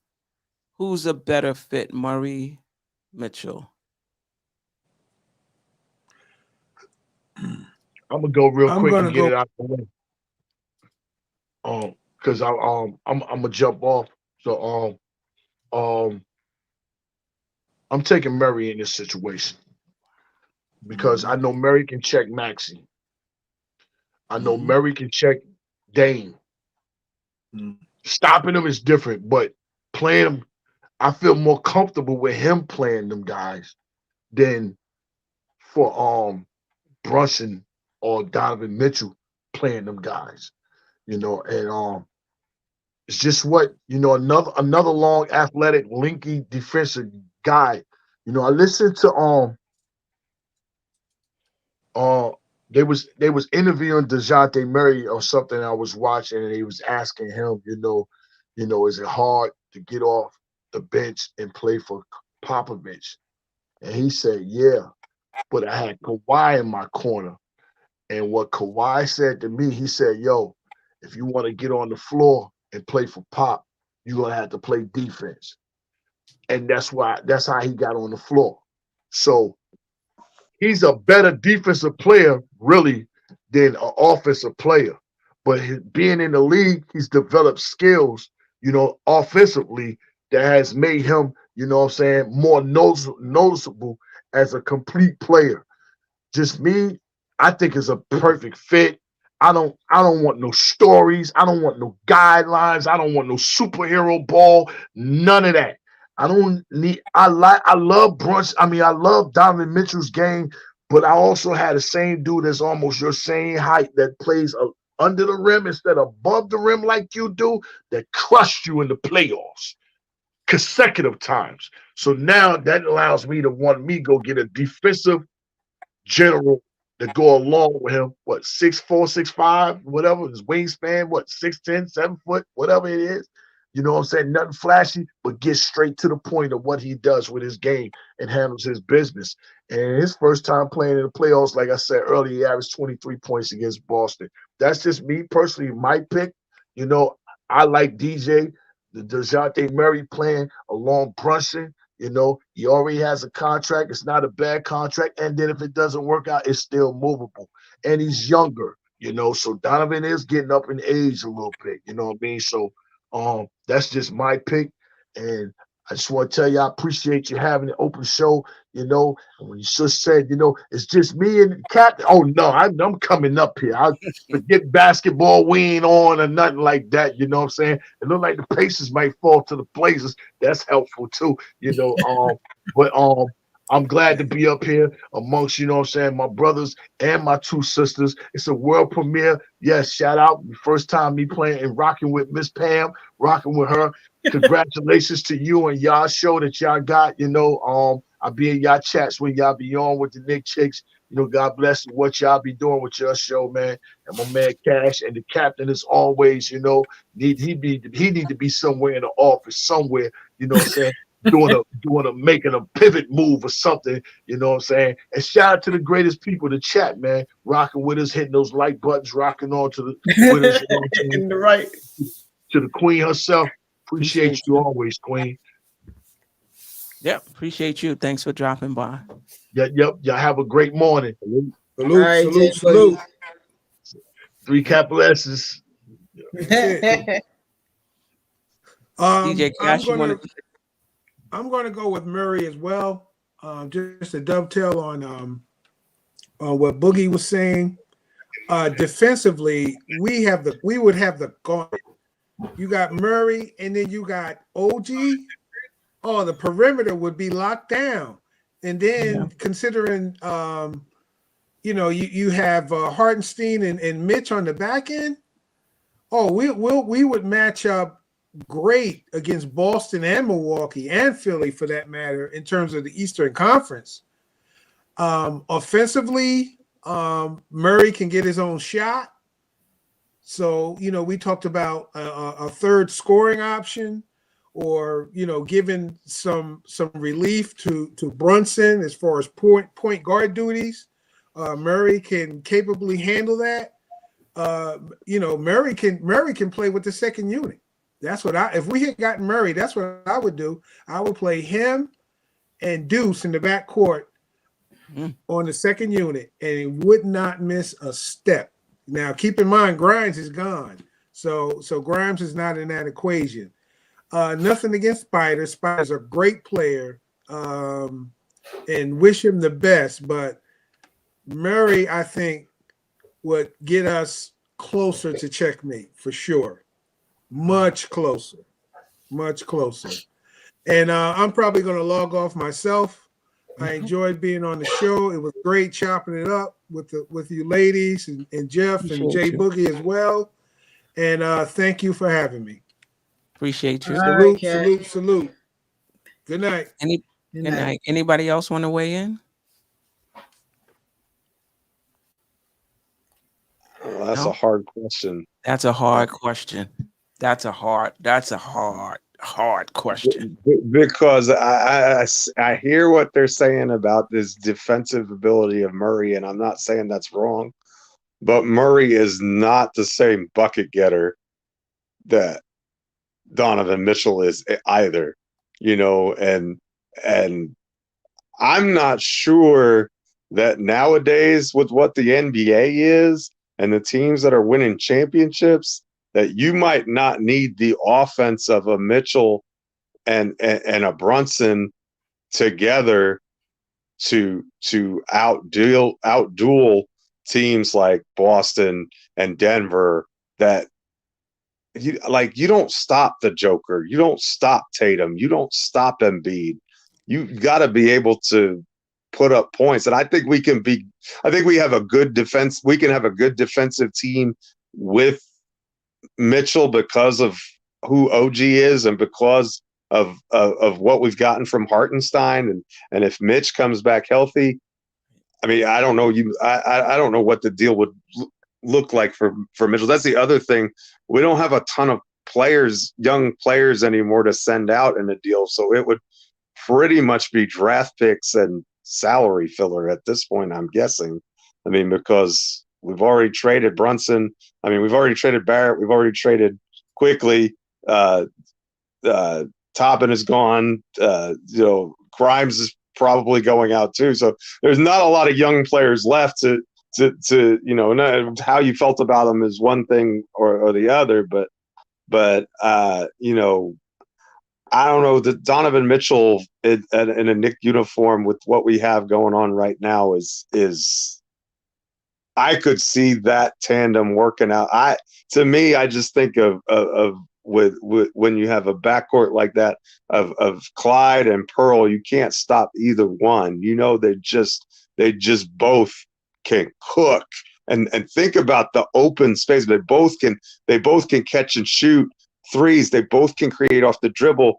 One of them can always be in with the second unit, so you alleviate that problem as well. And you can have Dante DiVincenzo in your second unit, and with Josh Hart, and it solves a lot of our bench issues as well. And so, I wasn't seeing how we would function at an elite level before we got OG Anunoby, but now that Anunoby is here, I could see plugging in Mitchell and it working perfectly. Like I could see it just being the proper balance of being able to score and put pressure on a defense. I think it unlocks Julius a step further because he gets to spend even more time down low. Right? He's got another threat that can go to the bucket, that has limitless range, that can. I mean, Mitchell is such a fantastic offensive player. Look at what Cleveland is doing right now with all the injuries that they've had. I think they have a better record than the Knicks at the moment, and they've had all kinds of injury concerns. Mitchell has a lot to do with that. I mean, so. I'm just no disrespect meant to Murray. I just think Mitchell is a much better player, and so from that standpoint, and just in other words, if you're trying to game plan to stop a Knicks team that has Mitchell and Brunson and OG and Randle and Hartenstein, how do you guard that? Right. How do you defend that? I think that the lineup causes so many problems for anybody. Like, you can't pack the paint. You can't double anybody. You can't really I don't know. I just think that lineup is epic. I can't argue with that. Pam? Yeah, I'm with him. I was saying DJ for a minute, Murray for a minute, but Geoff made some good points. It's true, even like in our last year, they can't pack it in. They're gonna have to guard somebody. Who you want to, when Jordan was playing, who you was gonna do? Let him get his, and you got to play everybody else. So that is a powerful, because both of them can get their own shots. They both can shoot the threes. They both free throw shooters. I like it. Yes. Okay. Let's get Spider, man. Let's get Spider. I mean, Murray's the only one available right now, so you hear me talking a lot That's about right. Murray, because out of those that are available, I kind of like him the most. Yeah. But if both of them were available at the same time, I would go with Donovan Mitchell. You gotta have dogs in the playoffs. Like, you gotta have players that create problems in the playoffs, because it slows down.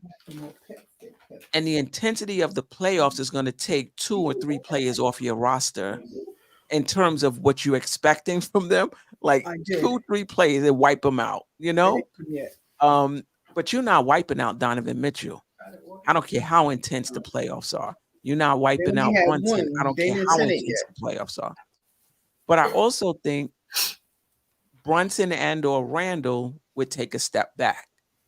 I think, people say, oh, you got 3 high, I don't anticipate, if Spider is on the team, maybe Brunson doesn't play the same way. Maybe I'm not saying he's going to score 10 points, but maybe he doesn't have to score as much, because maybe we won't need him to score as much. Maybe he can be more of a passer, but still be our clutch player, pick his spots more if we have Mitchell on the team. So I like the fact of going into the playoffs with Brunson and Mitchell. There ain't nothing you're going to be able to do with those two. Nothing. And in that case, if I could, I would keep Mitch.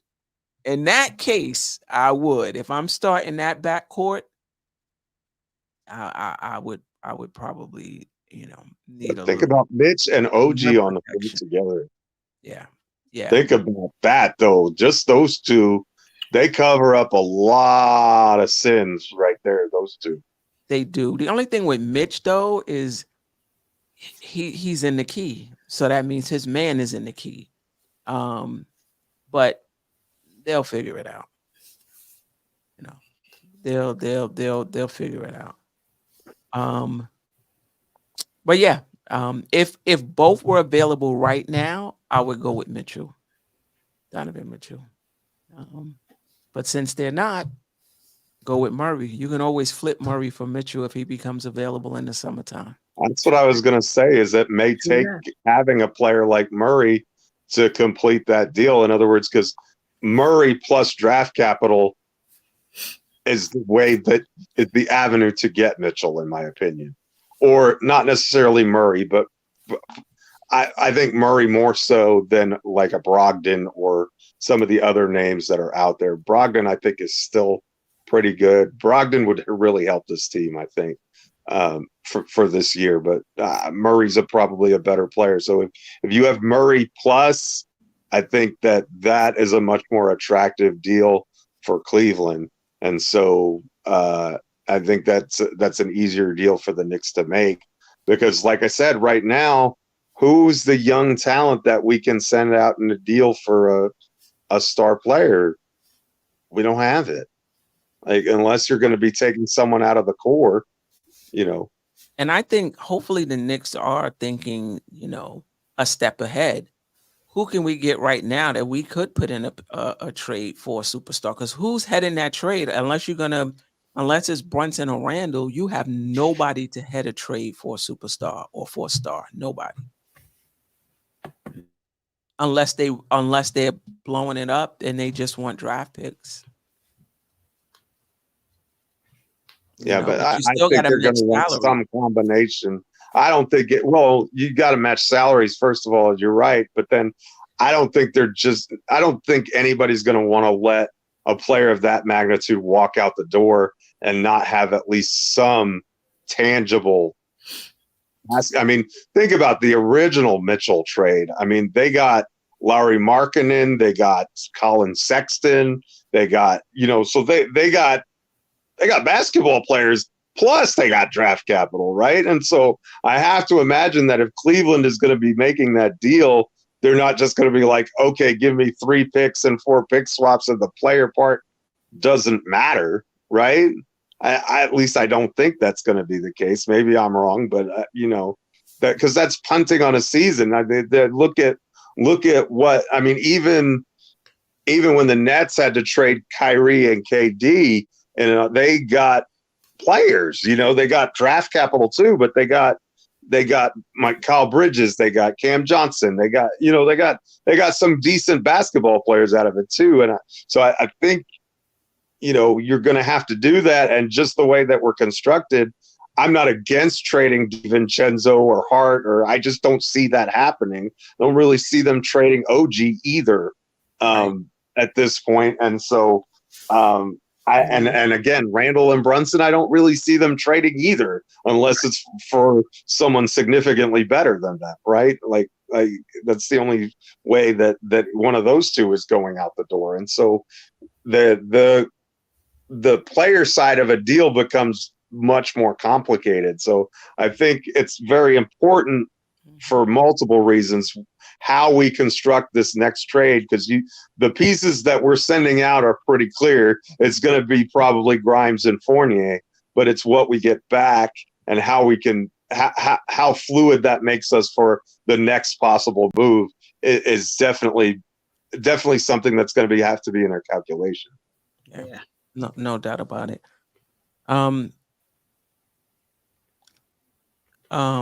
Okay. Oh wow! I was just scrolling through Twitter. You guys may have seen it. This is a KFTV post on Twitter. The price is steep. Quote: people with the Knicks are interested in Murray. They like him a lot. The price Atlanta is asking for is going to be a bit too high for New York. I don't know why. I don't. I mean, obviously, you don't want to give all 8 of your first round draft picks. But anyway. No, they were saying it was going to be 48 and Grimes plus two first round picks and a second round pick. Damn, I mean, that is a lot. That's what they were asking. Well, if they're the protected picks, I'm doing that. Right. Like if we're not having to give up any of our own picks in that deal, that to me, like That just sounds like they're playing again. They're pitting the perfect against the good here. Like if you're getting to make that trade and all you're giving up is like the Dallas pick and a Milwaukee pick or something like that, make that trade. Like if you're that high on Murray, if you like, unless you don't like Murray, like if you don't think he's a good enough fit or whatever for basketball reasons, that and you think that's too expensive, well, okay. But if this is a player that you like and what you're giving up is Grimes, who's a okay young player, Fournier, who's salary filler at this point, and 2 picks that you weren't going to use anyway, in all likelihood, like the Dallas pick is, we gave up that 1 second-round pick. I think we still have 3 picks in the top 40 in this year's draft, and I don't think we're going to use any of them. Right. But I guess, but the question is, that same package, can you get somebody better? Maybe that's what they're thinking. Like, can we use the Fournier and Grimes and our picks and get somebody better than Murray? Let me read these 2 super chats before we get out of here. Paris Doug, I appreciate you. Just got to improve our game intelligence and turnovers. Okay. Watching Brogdon tonight, he's a perfect get. 30 points. There was a time when I was high on Brogdon. 31, injury prone. I'm okay. I mean, I wouldn't be upset if the Knicks got Brogdon. He's not at the top of my list, though. The thing about Brogdon is I think you can get him for a lot less. Like he'd be a cheaper price. Yeah. In other words, that's not talking about multiple first-round picks and Grimes and Fournier. I think you could probably, get him for, I don't know, but I would figure that you could get him for less and probably keep Grimes in that conversation. So and Brogdon's not a perfect player. The thing I like about Brogdon is I know he can run a second unit. We know he's a good sixth man. He brings a lot of those quickly elements that the team is missing right now. And if you're getting to get rid of Fournier, who's not doing anything for your team right now anyway, and a first round pick that you're not going to use, then I think that just makes a lot of sense to me and it improves the team, maybe not as much as a Murray would, but it does make us better. And I think it does solve a lot of our minutes issues in the short term at any rate. Right. Yeah, I don't disagree with that. Somebody asked me about Sexton. I forgot. I meant to star it. You think Sexton's available though? I'm not sure. It was already. I think he's starting for Utah, and Utah's playing really well right now with Sexton and Markin. And I think if there's anybody in Utah that's going to go, it would be Clarkson, don't you? I don't think they're going to keep Sexton long term. I mean, that was the thought when they got him, that they were going to look to flip him. I know they liked Grimes way back when. I don't know. You think they do Grimes with Fournier plus picks for Sexton? Yeah, I'm okay with Sexton coming off the bench. I'm okay with all of those spark plug type players: Sexton, Rozier, Clarkson, depending on how much they're asking. But it's still, in my opinion, doesn't change the Murray Mitchell conversation. Like, I feel like that's the bench. We still need another dog. A third option or a first or second option so that, Randle and or Brunson can move down in the pecking order, however you want to do it.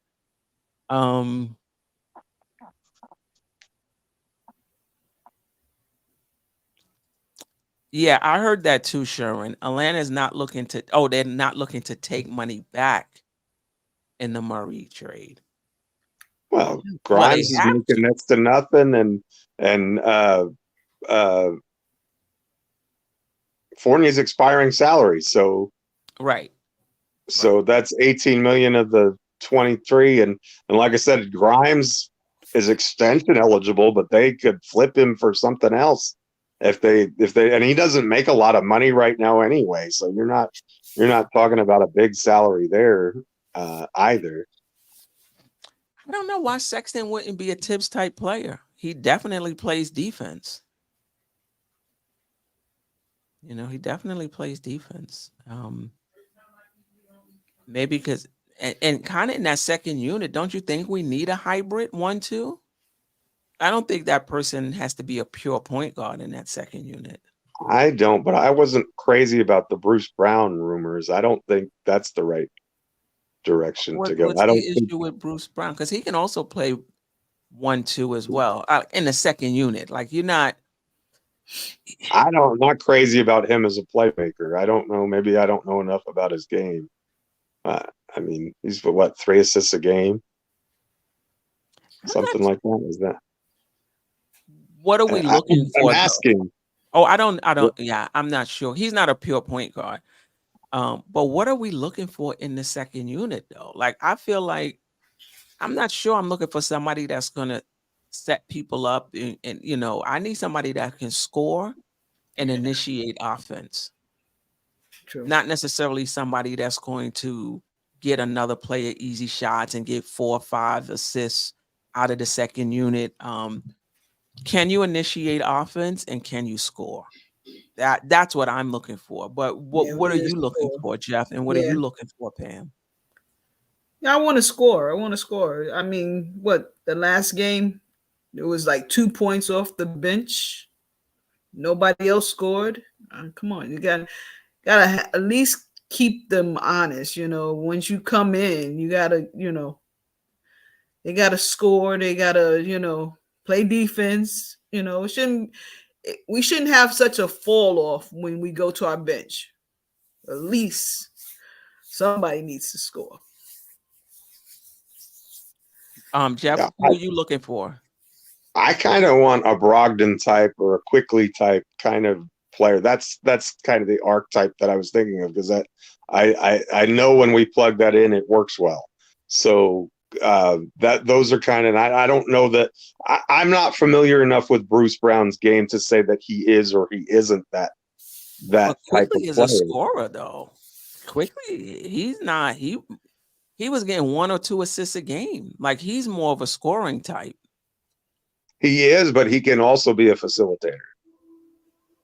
Because we've seen it. Like in other words, if Brunson has to miss a game because of an injury, you can plug X player in and he can run those point guard minutes. Not to that's his primary role, but if we need him to, he can come in and he can fill that role if we need him to. I think is more important. In other words, if it's like the other night and Brunson is out, I don't think you can put Bruce Brown in and expect to get that. And so that means you're playing deuce heavy minutes and, you know, or at least 20, 25 minutes. And that's kind of a situation that I want to avoid. I think that if we're going to get somebody, I think it needs to be more 1 or 2 scoring type versus a 2 and 3 scoring type. Gotcha. That's just my personal opinion. Yes. Yeah, that makes sense. I wasn't factoring in backing up Brunson for 10. Sharon, I totally disagree. I totally disagree.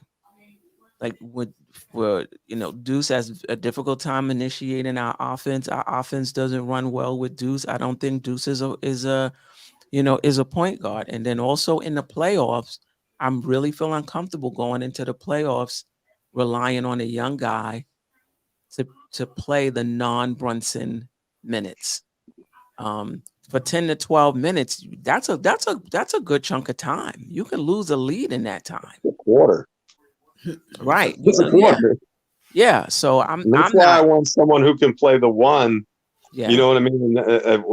As combo guard is fine, but it's got to be someone who is comfortable playing those minutes as a 1 to give Brunson a break, and someone you could play alongside Brunson if you have, you know, if they're blitzing him and, you know what I mean, take some of the pressure off of him you No doubt know, in a about it. way that maybe Dante doesn't, or, you know, if need be, just someone that has flexibility. But as both of you have stated, got to be a scorer, got to be a guy who can get buckets with that second unit for sure. But I think there's got to be some playmaking involved there too. Yeah. I'm not even comfortable going into the playoffs with Grimes. Oh, With me either.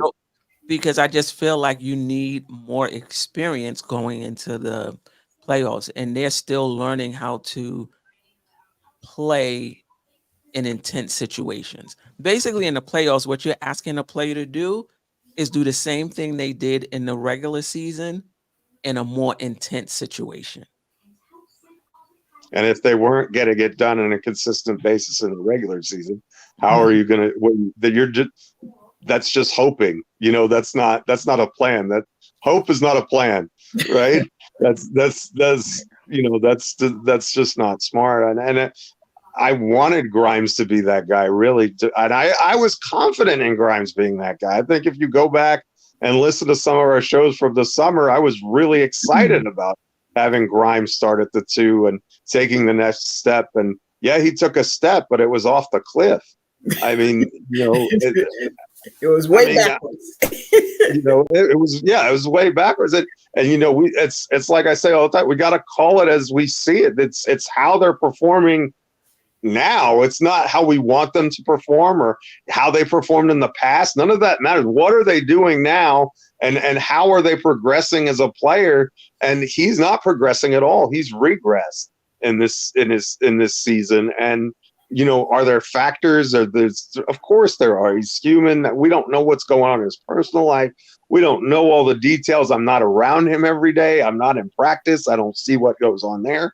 So I don't have all of the details, as you rightly pointed out, Queen, when we were talking about Tibbs' decision making. I'm not seeing all of that stuff, but what I am seeing from him, I generally don't like. And that's with him on the season being a good 3-point shooter. And he's still a quality defender, but it just doesn't feel like it's the same impact from him. Yeah. And I want to, you know, shout out to Knick Nation 112. And I know there's other Knick fans who feel this way. I don't. We don't need anyone. Give Deuce more run time. We don't need to bring someone to come in and move Deuce down in the rotation. What are we trying to do? Because I think if we're trying to move on in the playoffs, if we're trying to get back to the second round, some Knick fans have talked about going to the Eastern Conference Finals. Are you really confident that you're going to be able to do that with Deuce leading, being the point guard of that second unit, even for 12 minutes a game? I think, in my opinion, I think the Knicks are shifting from development to getting in players that they can count on in playoff situations. And we've been saying this, maybe for almost a year now. If the Knicks are serious, they got to get older. Can't be the youngest team in the playoffs, but you trying to get to the Eastern Conference Finals, but you have players who are not really used to playing in that type of environment because they're really young. So I'm all for the Knicks upgrading that second unit. And if that means Deuce What I gets think pushed is out of the kind of rotation, funny, so be it. what I think is kind of funny is that, you know, a lot of the same crowd who calls for ball movement and it sticks in Brunson's hands too much and it sticks in Julius's hand too much are clamoring for Deuce, and Deuce can't get by anybody off the dribble, and he dribbles more than both of those guys. Like, he pounds the ball into the pavement and the ball stops, and you know, unless he's playing off the ball, but if he's with the lead guard, he's dribbling and he's dribbling and he's dribbling and he's dribbling, and he ain't getting past nobody because he's not quick enough to do that. And, you know, he struggles to create offense and create shots off the dribble. I'm not saying that as a knock on him. I just think that's a fact. And he shot the ball great. He's going to defend like crazy. I love his defense. I love that he plays 94 feet. There's no doubt about that. But you want to see what a value of a player is. Their contract will give you a good clue most of the time.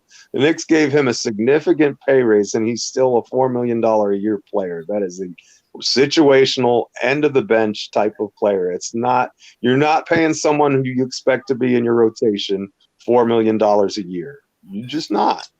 That's right. Yeah.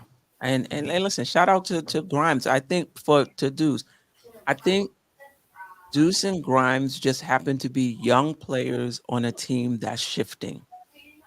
Toward being a perennial playoff team, trying to build a team to become eventual championships. And you look at these championship contending teams, do they even have 1 and 2 year players in their rotation? Maybe. I think Brown was in the rotation for Denver last year in the finals, and I think he was a rookie.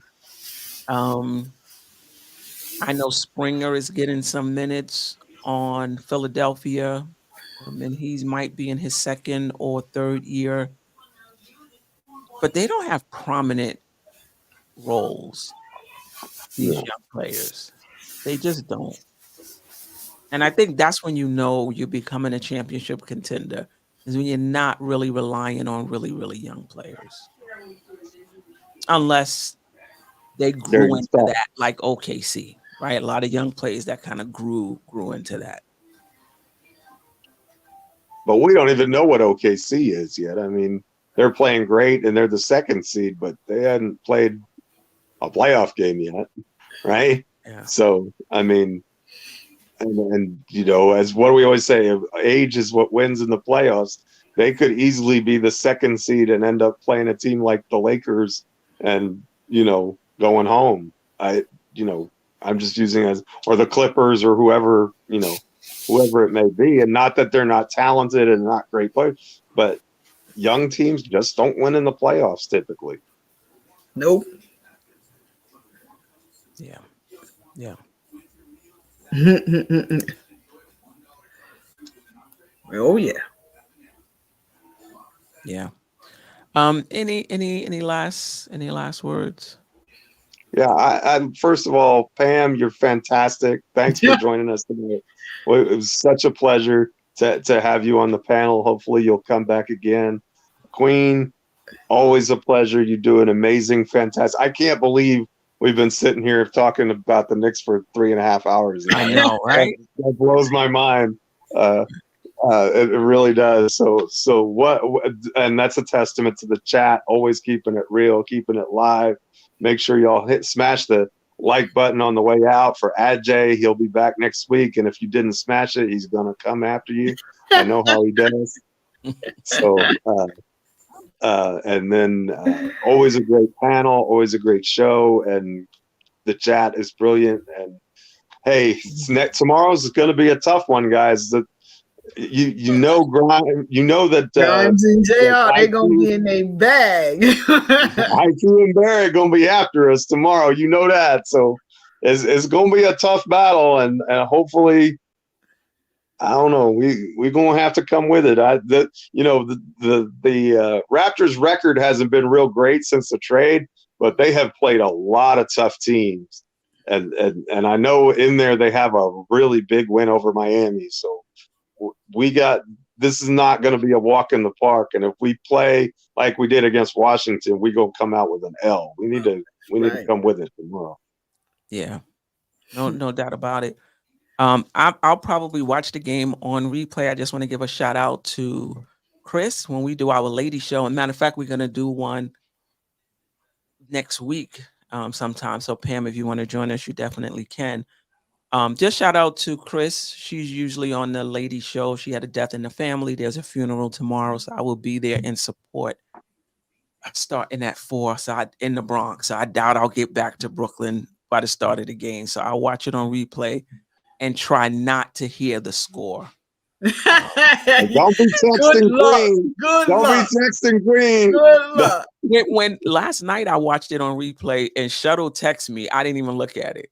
Okay. I didn't even look at the text because I didn't want him to say, "Look, the Knicks lost it." I didn't even look at it till after the game. I finished around 11:30 or something like that.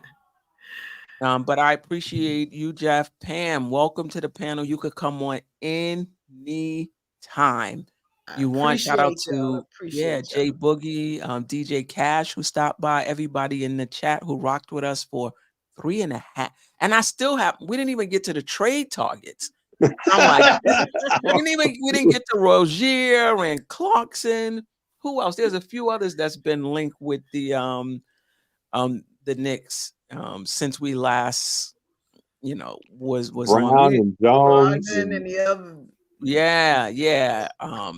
Yeah. We just didn't have Clarkson, Bruce Brown. We talked a little bit about Bruce Brown. What's that point Tyus guard Jones from Washington, who I found out before I came on, he's available. I don't want him. You don't like Tyus Jones? He played behind Ja in Memphis. Yeah, but I don't want anybody from Washington.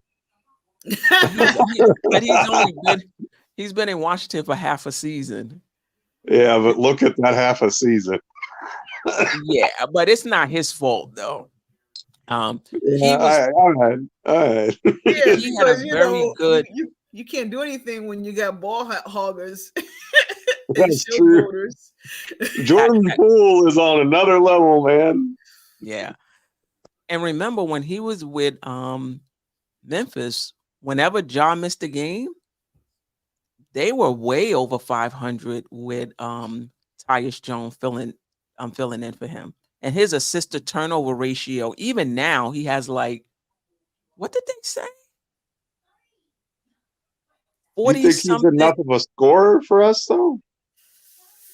You might have, he can hit the three as well. He can hit the three as well. And his assist to turnover ratio, even this season, somebody said he had 15 assists last game. I don't remember that, but I know on the season he has, 80 something assists to like 3 or 4 turnovers. Like his assist to turnover ratio is bananas. It's bananas. Is he a Clarkson type scorer? No. Is he a Sexton type scorer? No. But can he manage that second unit, get everybody involved, run the offense, and then when the ball swings back around to him, hit the three? Yes, he could definitely do that. But you probably would need him right? If you're going to if Jones is the guy, you're probably going to have to bring in somebody else who can score. But my thing is, probably. But I think Quickley spoiled us though. When you're looking at these second units around it, how many of them have a Quickley in the second unit? They just holding it down till the starters get back. That's true. I mean, how many of them have been so bad? That's the only thing. We do miss him. We do miss him. Miss him bad. Yeah, like how many have Quickley? Yeah, not many. Who does Philly have on that second unit? I'm not saying it's not solid, but I mean a Quickley type player. Who does Boston have in that second unit? Who does Milwaukee have in that second unit? You just want it to be a balanced deep that can hold it down, and you're not having to bring your starters back early because you lost the lead. Right. That's how I see it. That's how I see it too. I like that one. Yeah.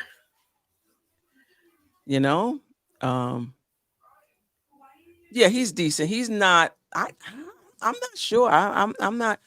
And he can start if Brunson goes down. Well, I like that one. Because he started when Morant was out, and some was arguing that they were better. I don't think they were better, but they won more because he shared the ball and got everybody involved because he's not Morant. Who is? Who is? Who is? Quiet Money. That's Chris.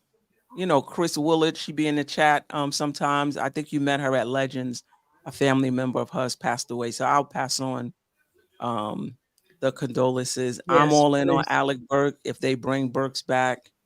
I don't know if he could back up Brunson though. But if we got Tyus Jones and Burks, I'm happy. Well, we know Tibbs thinks Burke's a point guard. Yes, we do. Please. I'm not sure we want to do that again, but I'm just saying we know that Tibbs thinks he is. He was the best one on the team when we had IQ, remember? Right. Jones had 2 points for that wasn't one game though. Maybe that's all of the games together. Maybe all of the games together. All right. Shout out to the chat. I appreciate all of you. I'm gonna sleep well tonight. I'll tell you that. Yeah, me too. I've been up since 4, so I'm about out of there. I'll be on Queen's Court Monday. Me, Geoff, if he's still available. Queen's Court Monday, 8:30. As long as it's not early, I should be there.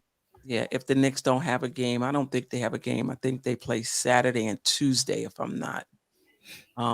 It gets Saturday, Tuesday, Thursday. Yeah. Don't we play Denver or somebody evil like that on Tuesday? Tuesday. Or am I getting ahead of the? Yeah, but Tuesday is a good game, though. I forget who it is, but it's a good game. Anyway, until next time, family. Thank you. See ya. You're welcome. Till next time. You tune in, that means you're feeling the vibe. The bell rung, you already been subscribed. Right now, the queen, she on live. Please pull over the whip, no phoning when you drive. Dope soul, sporting with the talk. First lady from New York, Brooklyn. All my people, you rocking with the chat. Hit that. The like button would tell me where you at. You know, step from the MBK. Born and raised up MBK. Hey, real lady, where she holding it down. No matter way how you feel, she gon' greet you with a smile. Sister, you one of a kind. Yes. Oh, sister, it's time you That's her. turn. Dope soul. Where you at?